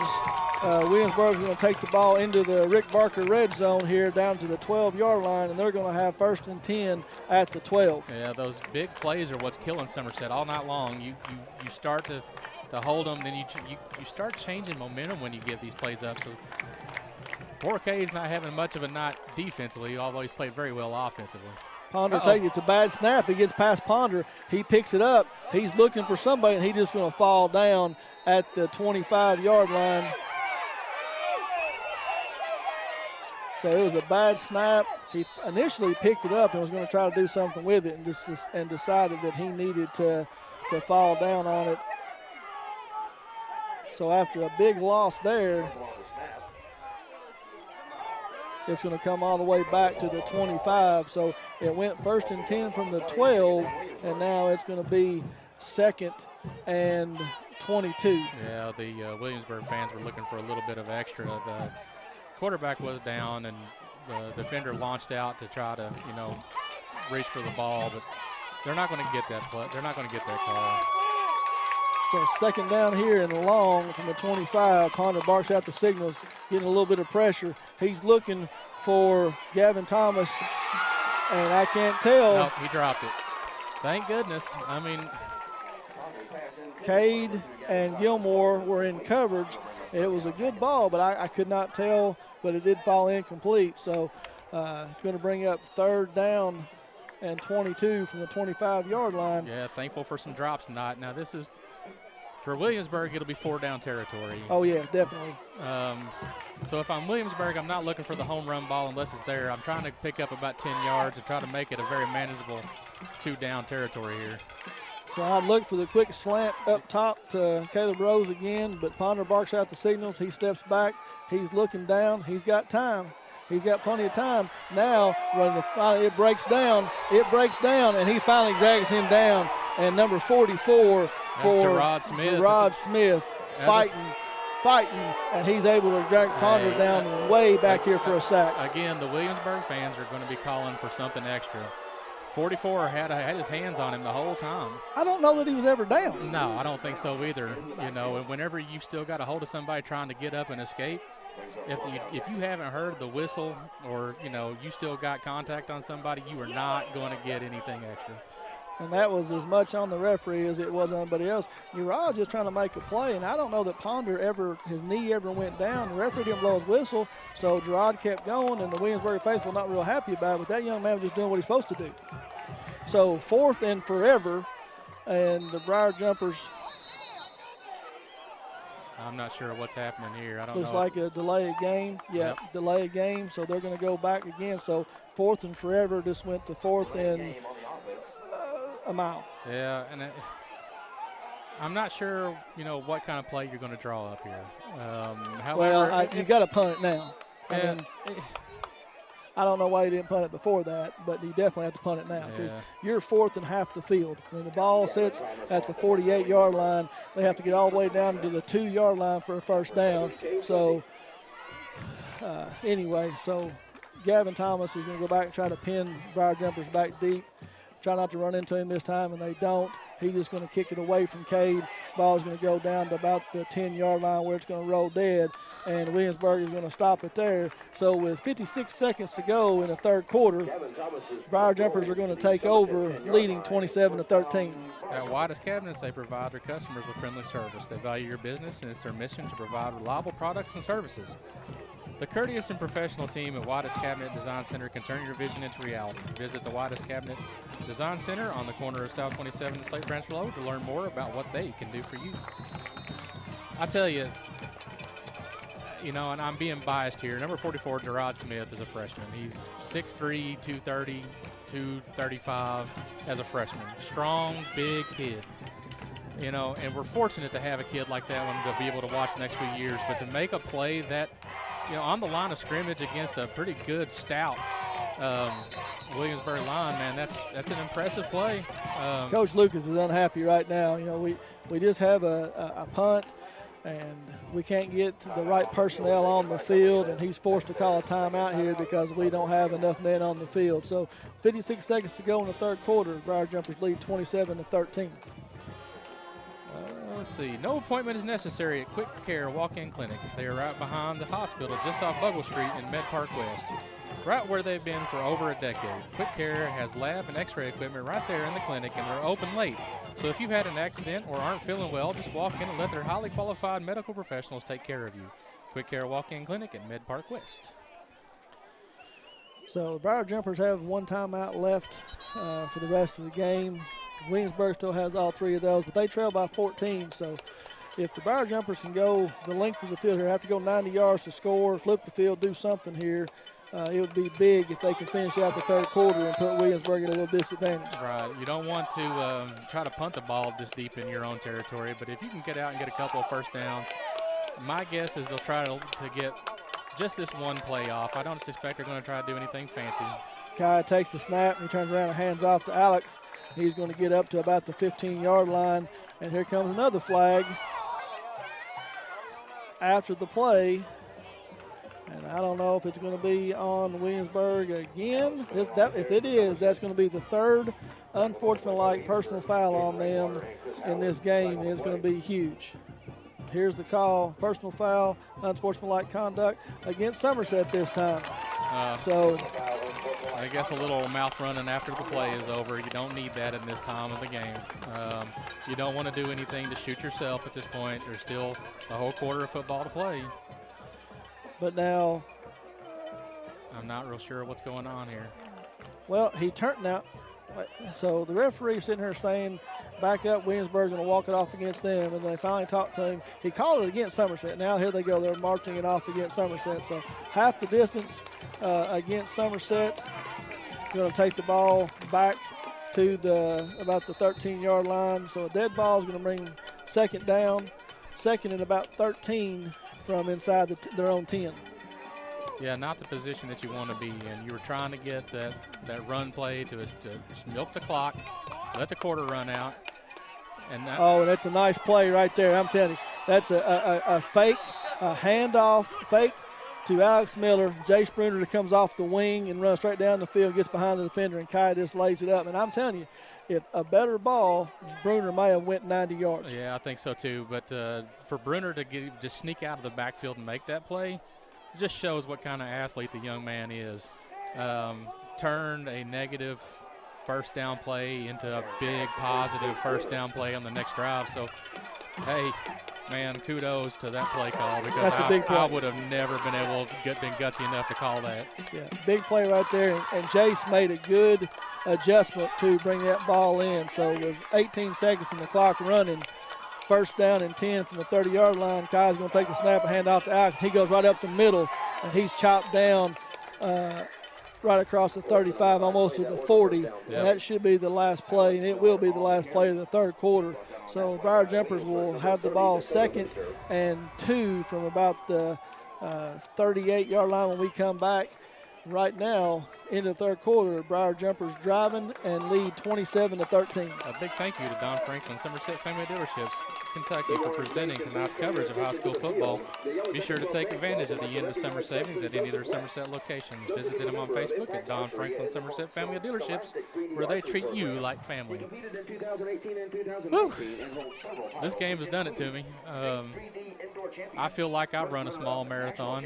Of course, my mouth has. It's been talking about 100 miles an hour since 2 hours ago. But we're in a position in the fourth quarter at this point to where if you hold on to the football and continue to milk the clock and get any points out of it, then I think you start, some of the fans are already starting to leave the stadium because maybe they smell what's getting ready to happen. But, they could be leaving a little bit early too. Still a lot of football to play. 15 minutes, a lot of things can happen, because if you remember, in the first quarter it was 0-0. And at the end of the regulation at halftime, it was 14-13. So you turn the tide on Somerset at this point. That could be the same score going into overtime. Yeah. Scores from back home: PC leads 42-21 over Madison Southern at the end of the third quarter, and Southwestern still leads 21-20 at the end of the third over George Rogers Clark. Kai is going to take the snap. He's going to turn around. He's going to give it to Big Gerard Smith, and he's going to run all the way across the 50-yard line. A big run right there by that young man. So on third down and 2, they give the ball right up the middle, and he turns it into a big play. Yeah, that's a big run, and that's a lot to have to take on when you get 230 pounds running at you that's 6'3", and with that kind of strength, that's just a hard load to take it down. So it's a good run play. Again, trying to establish the running play, keep it on the ground, milk some clock, try to get some more points on the board so that we can take this game home and call it a W and call it a night. So 1st and 10 for the Briar Jumpers across midfield. Kaya in the backfield, turns around, hands it off to Alex Miller. He's hitting the backfield, but is able to squirt across the line of scrimmage and pick up about 2 on the play. So good hard running by Alex Miller, because he was hitting the backfield and could have been dropped down for a loss, but Alex wouldn't be denied. Takes it across the line, and it's going to be 2nd and 8. Yeah, somebody had a handful of jersey trying to make that play. Was able to slow him down. I think that momentum been able to carry on without the jersey being grabbed. That might have been probably another 2 or 3 yards added to that play. Yes. So from the 44-yard line, Briar Jumpers break the huddle. Guy comes out. Pistol formation, one receiver to right, one receiver to left. Alex Miller behind him. He's going to turn around and hand it off. And they're going to get their feet tangled up in the backfield. And Kaya Sharon is not going to get credit for that tackle, but Kaya is the one that brought Alex down. Yeah. Well, I was a little concerned. I looked over, and Kaya was rolling on his back, wondering if ankles got twisted or knees got banged together. You don't want those kind of things to happen. But again, take your time. Take your time. You got 3rd and 11. You got, the clock should run under 10 minutes before you change possession. Still, that starts to put the pressure on this Williamsburg team. So 3rd down for the Briar Jumpers here at the midfield. Kaya is going to break the huddle, has one receiver right, one receiver left.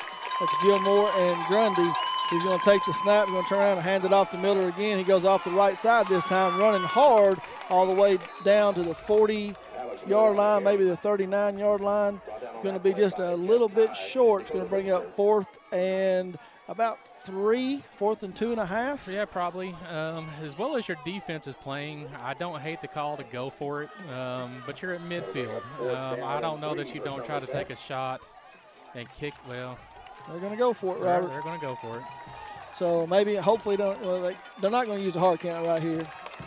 They don't have one timeout left. So the clock running, 9 minutes and 30 seconds to go, leading 27-13. Briar Jumpers come up, big 4th down play. He's just going to turn around and hand it off to Alex. Stop. And he's hitting the backfield again. And Yellow Jackets come up with a big stop right there that they had to have to stay in this ball game. Yeah, that was the one play that you didn't want to happen. You didn't want to see Alex Miller try to break it to the outside and get gobbled up by the field monster on that one. I think that one was just poor footing.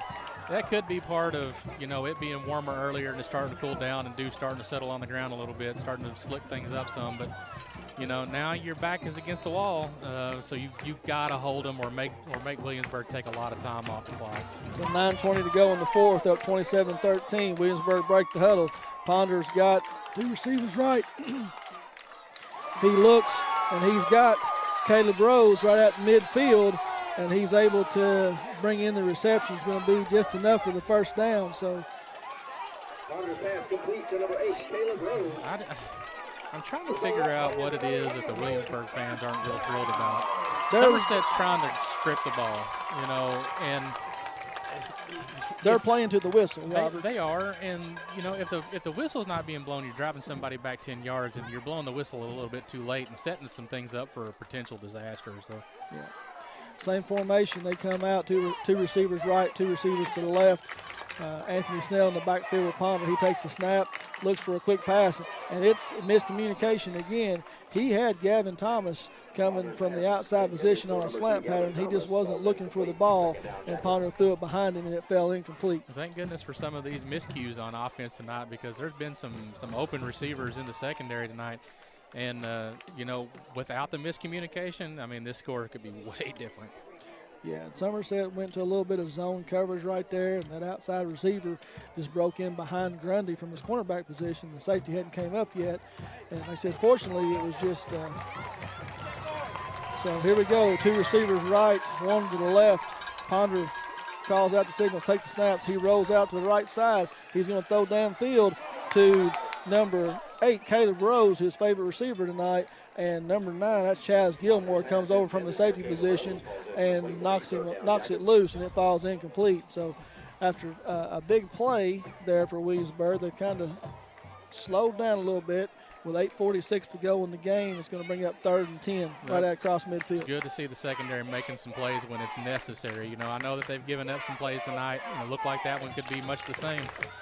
But, Gilmore was able to come across the field and close the gap and make a play. So you want that to happen, because that's momentum and confidence building going forward. Ponder takes a snap. He's looking down the field. There's nobody open. He's looking, trying to find somebody. He throws it back back across the field again. And I'm going to tell you what. He got an I'm going to interception. tell you what. Mikey Garland. That just happened. Mikey Holy cow. just came over top of the intended receiver and took it away. And I'm going to tell you what, that is an amazing play, right? Interception by Mikey Garland. Wow. I don't even have any words for that. He was on top of that play, caught the ball at the apex over the defender's head, was able to hold the ball all the way to the ground and maintain possession. That was an impressive play. But I'm going to tell you, Robert, late, over the middle. Yeah. Quarterback rolling out. Saw his receiver, but threw it late back over the middle. Didn't have as much juice on it as you normally would. And Garland saw the ball, made a great break on it, and like you said, went up at apex, did exactly what he's supposed to do, and that was just a great play by that young man. Briar Jumpers late getting in on the field again. And they're going to get a delay game because they can't get 11 on the field. So after a big turnover, that's a 5-yard penalty, and I look across the field, and Coach Lucas is slamming the board down on the ground because he's not happy. He's taking a delay game right out of a turnover. And don't want to use your timeout right there just in case. No, you got to hold on to it. So with 8:36 to go in the game, Briar Jumpers back up 5 yards. So they're going to be 1st and 10 now from the 35-yard line. And looking to try to salt this game away. And put the ball in the hands of this big offensive line that's give Alex Miller plenty of room all night. Kai in the shotgun with Alex to his left. He turns around. He fakes it to Alex. He's going to dump it over to Jace Bruner out of the backfield. He's got some room. He breaks the tackle all the way across midfield, running hard. And he's going to take the ball across midfield for a big play right there by Jace Bruner from Kai Sharon. And it's going to be 1st and 10 for the Briar Jumpers on a big play. Jace Bruner's got great field vision, and the pass looked a little errant, so I was shocked that it was able to be reeled in. But the fact that Jace Bruner was able to make a play, get his head turn, shoulder square, go downfield, pick up that first down, it speaks a lot to how good that young man really is. Clock running down to 8 minutes and 16 seconds to go in the game. Briar Jumpers 1st and 10. Kaya takes the snap, turns around, hands off to, fakes it to Alex, and he's going to go right up the middle himself. And he's got room. He's across the 30, down to the 25-yard line before he's dragged down. So another big gain right there from the 48-yard line, about 25 yards on the play. It's going to take it all the way down to the 23, where the Briar Jumpers are threatening again, Robert. Yeah, Kaya's not had too many of those planned quarterback keeps played all night. The only other one that I saw probably coming was the botched fumble down here on the other end of the field. I think he had his eyes set on the end zone, missed the ball, were able to recover, but that was a good time play because none of the Williamsburg defenders were expecting that, and of course neither was I. So Gerard Smith in the backfield this time with Alex Miller and Kai Sharon. 1st down, he sends Gerard in motion, takes the snap, he's looking to throw. He's going to dump it out to Alex Miller in the right flat. He's going to take it around the right sideline and going to take it up for about 8 yards on the play. May have stepped out a little bit earlier than that. Said not the best advantage point for us over here, but I said 8. Only going to give you about 5 on the play. I guess he stepped out of bounds a lot earlier than I thought. Yeah, the one thing that I'm starting to see, though, is some heads hanging on the Williamsburg side. They came in here jazzed up and fired up, ready to take this game to them, and held Somerset to a respectable halftime score. But 7 minutes to go in the game. It's 2nd and 5. We're kind of having their way with them right now. You can start to see some of that emotion getting the best of them. So Kai lined up with Alex Miller behind him in the pistol formation. Gerard Smith off to the left. He's going to turn around and hand it off Alex. He's going to move over to the right, make a big cut out the middle. And I'm telling you what, this young man decided now, and he's into the end zone. This Williamsburg defense has gotten tired, Robert, and Alex Miller just gets stronger, and he's into the end zone for a Briar Jumper touchdown. Yeah, that was just all heart. He was stopped twice on that play and somehow just kept spinning and making the play. So, you're 7 minutes and 28 seconds left to go. You're going to go for one. Even if you miss it, you're still up by 20. And, good on Somerset for taking the fight to him in the second half, but when I look at the body language on the sidelines, even in on the field, you can see that this score is starting to take effect. And Richardson with the extra point, it's up and it's good.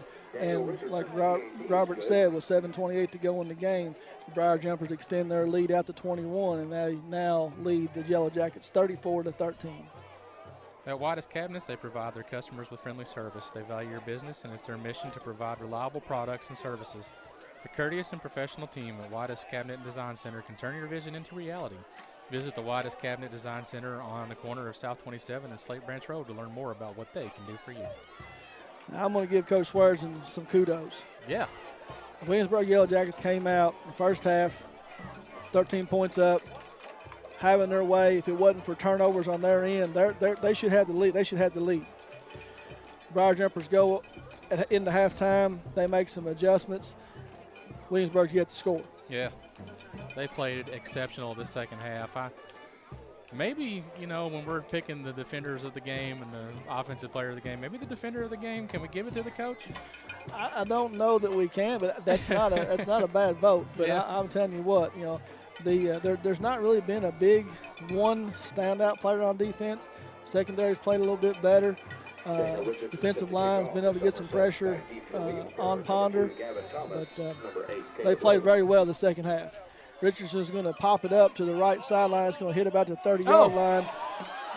Thomas is going to muff it, and the Briar Jumpers are there to get him. He's going to get brought down there on the play by Chaz Gilmore right out at about the 20-yard line. So a little pooch punt, hits the ground. Ponder's not able to, Gavin Thomas not able to field it cleanly, he has to go back and recover it, and Gilmore's there to bring him down. Yep, just one of those things where everything that can go wrong is starting to. A lot of bad mental mistakes on Williamsburg part in this second half. Had the guy come up and try to make the play on the ball, and the bounce just took a funny hop and allowed Somerset to close in on it. So they don't have the field position they want, but still 7 minutes and 24 seconds left to go in the game. Ponder calls out the snaps. He's going to turn around and hand it off to Rainwater. He's going to go right up the middle. The ball's out. Ball's out. The ball was out, and they blew the whistle. That should have been a fumble. Yeah, they're not going to get it. Yeah, that's well. That ball came out loose, Robert, while he was still running, and it squirted out there, and they blew it dead. He was nowhere close to being down, but they're going to give him a gain of 5 on the play. It's going to be 2nd and 5. Yeah, I guess that may be a gimme call. I've seen a few of those tonight, but they've kind of done it to themselves with a few personal foul. So Ponder calls the signals, gets the snap, turns around, and he hands it off this time to Anthony Snell. Snell goes along the left side. He's going to pick up about 2 on the play. Good hard run, but Briar Jumper's there to wrap him up. Yeah, the one thing that I like about this Somerset defense is that the run defense, man, it's not that they're just grabbing people and trying to take them to the ground to try to end the play, man. They're just laying some pads to the ball, and it's a very physical up front, man, and it's so much fun to watch kids just really get after it, because sometimes you get those teams that are, they don't want contact, but this team seems to thrive off of it. So 3rd and 3 for Williamsburg here from their own 30-yard line. And Briar Jumper showing pressure. Here they come. Ponder rolls away from it. He's got a man right at the 40-yard line, and that's Caleb Rose, his favorite receiver. Gilmore was right there in coverage, though, but a good catch and throw by Williamsburg right there. And they're going to pick up the first down right at the 40-yard line. Yep. Williamsburg just refuses to go away. I like the fight that they continue to give. And the Ponder kid, you can see why he's top 4 in the state and leads his own division, because, this kid can flat play. Just under 6 minutes to go with the clock running. Williamsburg trails 21-0. Briar Jumper showing a little bit of pressure. Here they come off the left side. Ponder's looking for somewhere to go. He ducks out. He's going to tuck it and run. And he gets down the sideline before he's run out of bounds right at about the 45, where he's going to pick up first down yardage. So Ponder again, looking down the field, nobody there.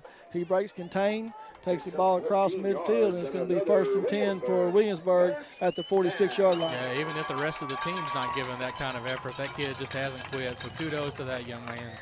And there was a couple of jumpers that was chasing him, but they just couldn't get a hand on him, and he was able to get around the right side. So 5 minutes and 32 seconds to go. Clock stopped. Williamsburg comes up. We'll have trips to the left. And this young man, Caleb Rose, down here by himself with not a whole lot of help in the middle field. I look for a quick slant right here to him, and there it is.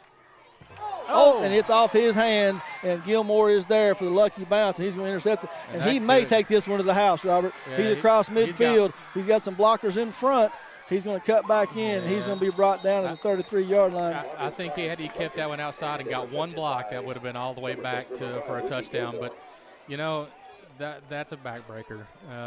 Now you're 34-13. You got your ball on their 30. You're trying to drive in for another score late into the ball game to really ice this thing and put it out of touch. And that one play right there has got the fans starting to exit the field. I'm telling you, that play has been there all night. And we've seen it every time that they run trips away from Rose, he runs that little slant pattern, and Ponder just threw the ball behind him a little bit, bounced off his shoulder pads, and Gilmore just happened to be right there, and that ball fell right in his hand. So with 5 minutes and 19 seconds to go in the game, Briar Jumper's going to line up. They're going to turn around and hand it off to Cam Austin this time off the right side. Cam's going to take the ball across the 30-yard line for a gain of about 4 on the play. Yep, I don't expect them to do anything too flashy here. I don't expect them to air out the ball. They're just going to chew up the clock and try to, if they get a score, great. And if they just run out the clock, that's great, because, at this point, under 5 minutes to go, game's kind of in hand at this point, as long as they don't cough it up, do anything crazy. So just continuously just keep running the clock, run the ball, get some positive yards, and just try to get this game over with. Pretty sure the Briar Jumpers ran that last play with only 10 men on the field, too, because one came on late and there was nobody there. Gerard Smith is going to go across the left side, running hard. He's got room all the way down to across the 15. And Briar Jumpers not trying to score, but nobody on that Williamsburg defense wants a part of Big Gerard Smith. You know, he's probably got a step on Jace Bruner with the same size. So, you know, I'll be shocked, or even maybe the right word is curious to see, you know, once this kid hits the weight room for a couple of years, what he's really going to become.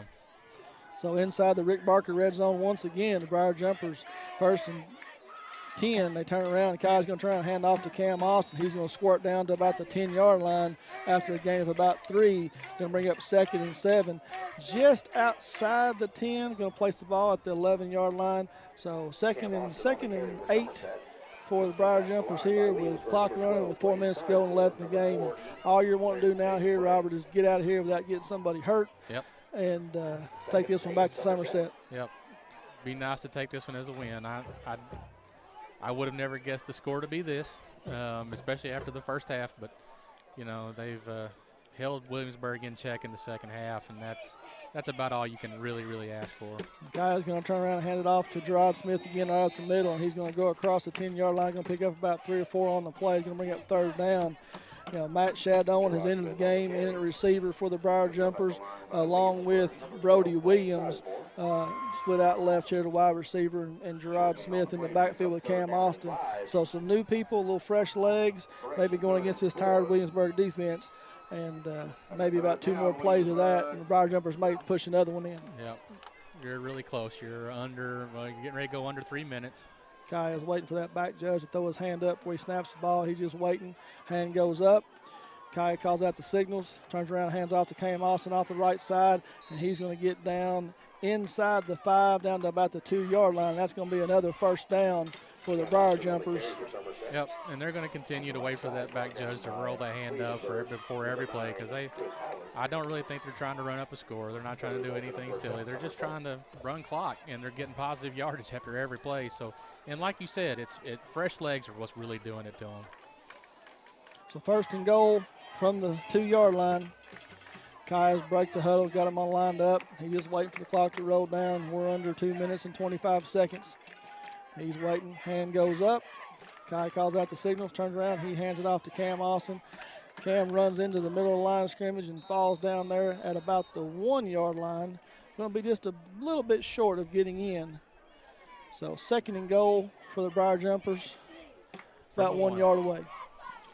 Yep, they score one here, get an extra point. It's 41. That's about season average outside of the Montgomery County score.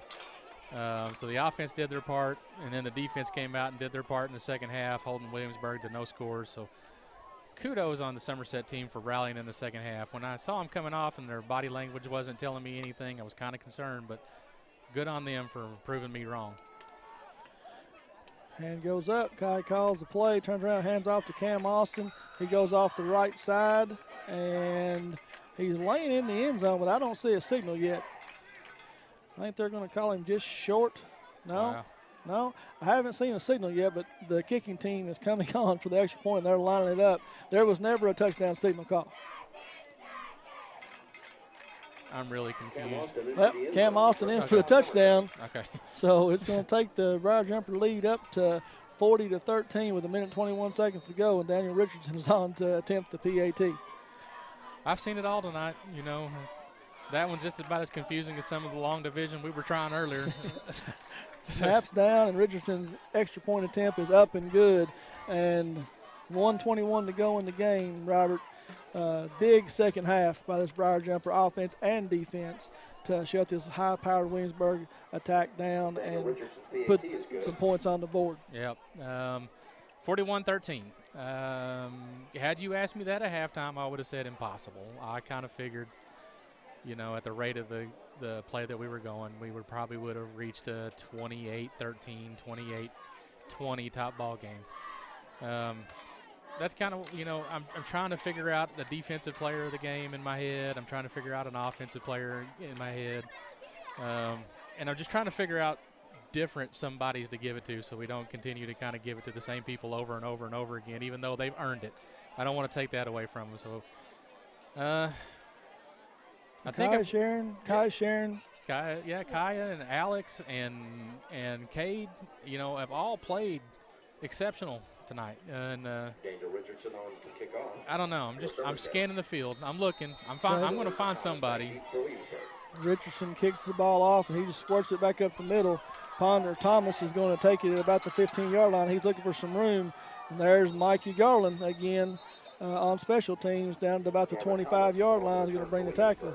You know, that might be a young man right there, Robert, that we have some consideration about for defensive player of the game. Yeah, his nose has been right in the middle of everything. Yeah, and, you know, we've called his name a lot on the defender of the game so far this season. You're right. but, you know, I mean, deservedly so. The kid, I mean, he's made tackles, he's made plays, he's made offensive plays, he's made defensive. I mean, he's just all over the field. So, I mean, you can't deny the kid an opportunity to get it. So it might, you know, may be the smartest one to give it to. Right? Well, I don't know. You know, we might take a look at the Gilmore secondary back here, Jaden, Chaz, and Ricky. You know, those guys have shut down a very good, prolific passing attack. I've had trouble with these big words tonight. Prolific passing attack that Williamsburg brought in, and they've shut them down. And so, I mean, you've got, you know, Ricky has done a very good job over here. He just had the interception in the last possession. He's made a couple of really nice defensive plays, knocking the ball away. Chaz and Jalen playing back here at safety position have made some good plays and come up and help run support. So, anyway, Williamsburg picks up about 7 on the first down play. 2nd and 4 with about 38 seconds to go in the game. Ponder's just going to step up and throw the ball out there to Gavin Thomas for a gain of about 8 on the play. It's going to be a first down up towards the 45-yard line, but clock is going to stop for the movement of the change, but I don't know how much that Coach Herron is really trying to do anything here. No, I think he's just trying to, you know, give these kids something to fight for, and kudos to the coaching staff for letting them do that. I don't think they're going to want to. I mean, you know, if they score, great. If they don't, they're okay with it. But hats off to Williamsburg tonight. I mean, they're, especially, you know, in the first half. I think they played a good game all around, but in the Ponder's going to complete a pass across the middle down to, that's a big face mask. Big face mask right there. I know it wasn't intentional, but big pass right there completed down to Dakota Lipstewart all the way down to the 10-yard line, and at the end of the play, Briar Jumper was trying to get him down. He just reached up and grabbed him by the face mask and jerked him down, Robert. So with 7 seconds to go in the game, it's not over just yet. Williamsburg's going to try to punch one in here, but it's a little too little too late. Yeah, well, again, kudos to them to keep for the fight. You know, I can appreciate that. You know, they're playing until the clock is completed. Somerset defense needs to kind of do the same thing. You know, to hold a high-powered offense to 13 in the first half, and looks like at max 7 points. They may not get a play off. Well, they do. It's 1st and goal from the 3-yard line. Ponder's going to try to score right here. He's not going to make it. The clock will run. His helmet's ripped off, and here comes flags. Well, they can't end it on a penalty, so they'll get another play. I'm not sure who had his hand up there in his helmet. I think it was the Gilmore, number 9 there, Chaz Gilmore, trying to make the tackle. He wasn't doing anything egregious. No. That's a big word for you that I got out. But he did rip the helmet off of Ponder, so we're going to have a personal foul on Somerset here. So we're going to have one untimed down, because like you said, Robert, you can't end the game on a penalty. Well, I guess I was a little shocked that they started the clock on a penalty. There will be one more untimed down. But, you know, whatever. So half the distance to the goal is going to bring it from the 3 to about the 1.5. So Williamsburg is going to have one more down here to make this look a little more respectable than what it is. So 41-13, untimed down here. Ponder calls out the signals. He takes the snap. He's rolling to his left. He's looking to run, and he gets blasted right there by, is that Mikey Garland? If it is, he's not standing. Dadgummit. You were right. There's Mikey Garland knifing in from his left side. And here I was trying to figure out one person to give the player or the defensive player of the game to, you know, trying to be like, let's just go to somebody different. Yeah. So from Williamsburg Field here in Williamsburg, Kentucky, Briar Jumpers play a great second half against a very game Williamsburg Yellow Jackets, and they're going to win the game 41-13. Yeah, it was an absolutely great defensive stance in the second half. Kudos to all the players here tonight. Now, the one thing I like about this game is just the first half film and even the second half film as well. You're going to learn a lot more from this game than you are a game against, Rockcastle or against Montgomery County. You can still see what works in those games that you're blowing teams out, but whenever you get a game that holds you close and you play against some very tough opponent, those are the games you can take away a lot from. Now, I don't see anybody hobbled tonight, so we'll take a pretty much an injury-free night tonight, and then hope that you can, take this week, take the momentum into Russellville and get ready to, celebrate hopefully another win at home on homecoming night. Final from Pulaski County tonight. They're able to extend their lead. Honda offers complimentary lifetime powertrain protection with every qualifying new and pre-owned vehicle we sell. Engine covered, transmission covered, drive axles covered for life. You're covered as long as you own it, and that's on every qualifying new and pre-owned car, truck, van, and SUV, even diesel trucks. Shop with complete confidence and peace of mind with Alton Blakely's complimentary lifetime powertrain protection program. Alton Blakely Honda, South Highway 27 Somerset, and abhonda.com.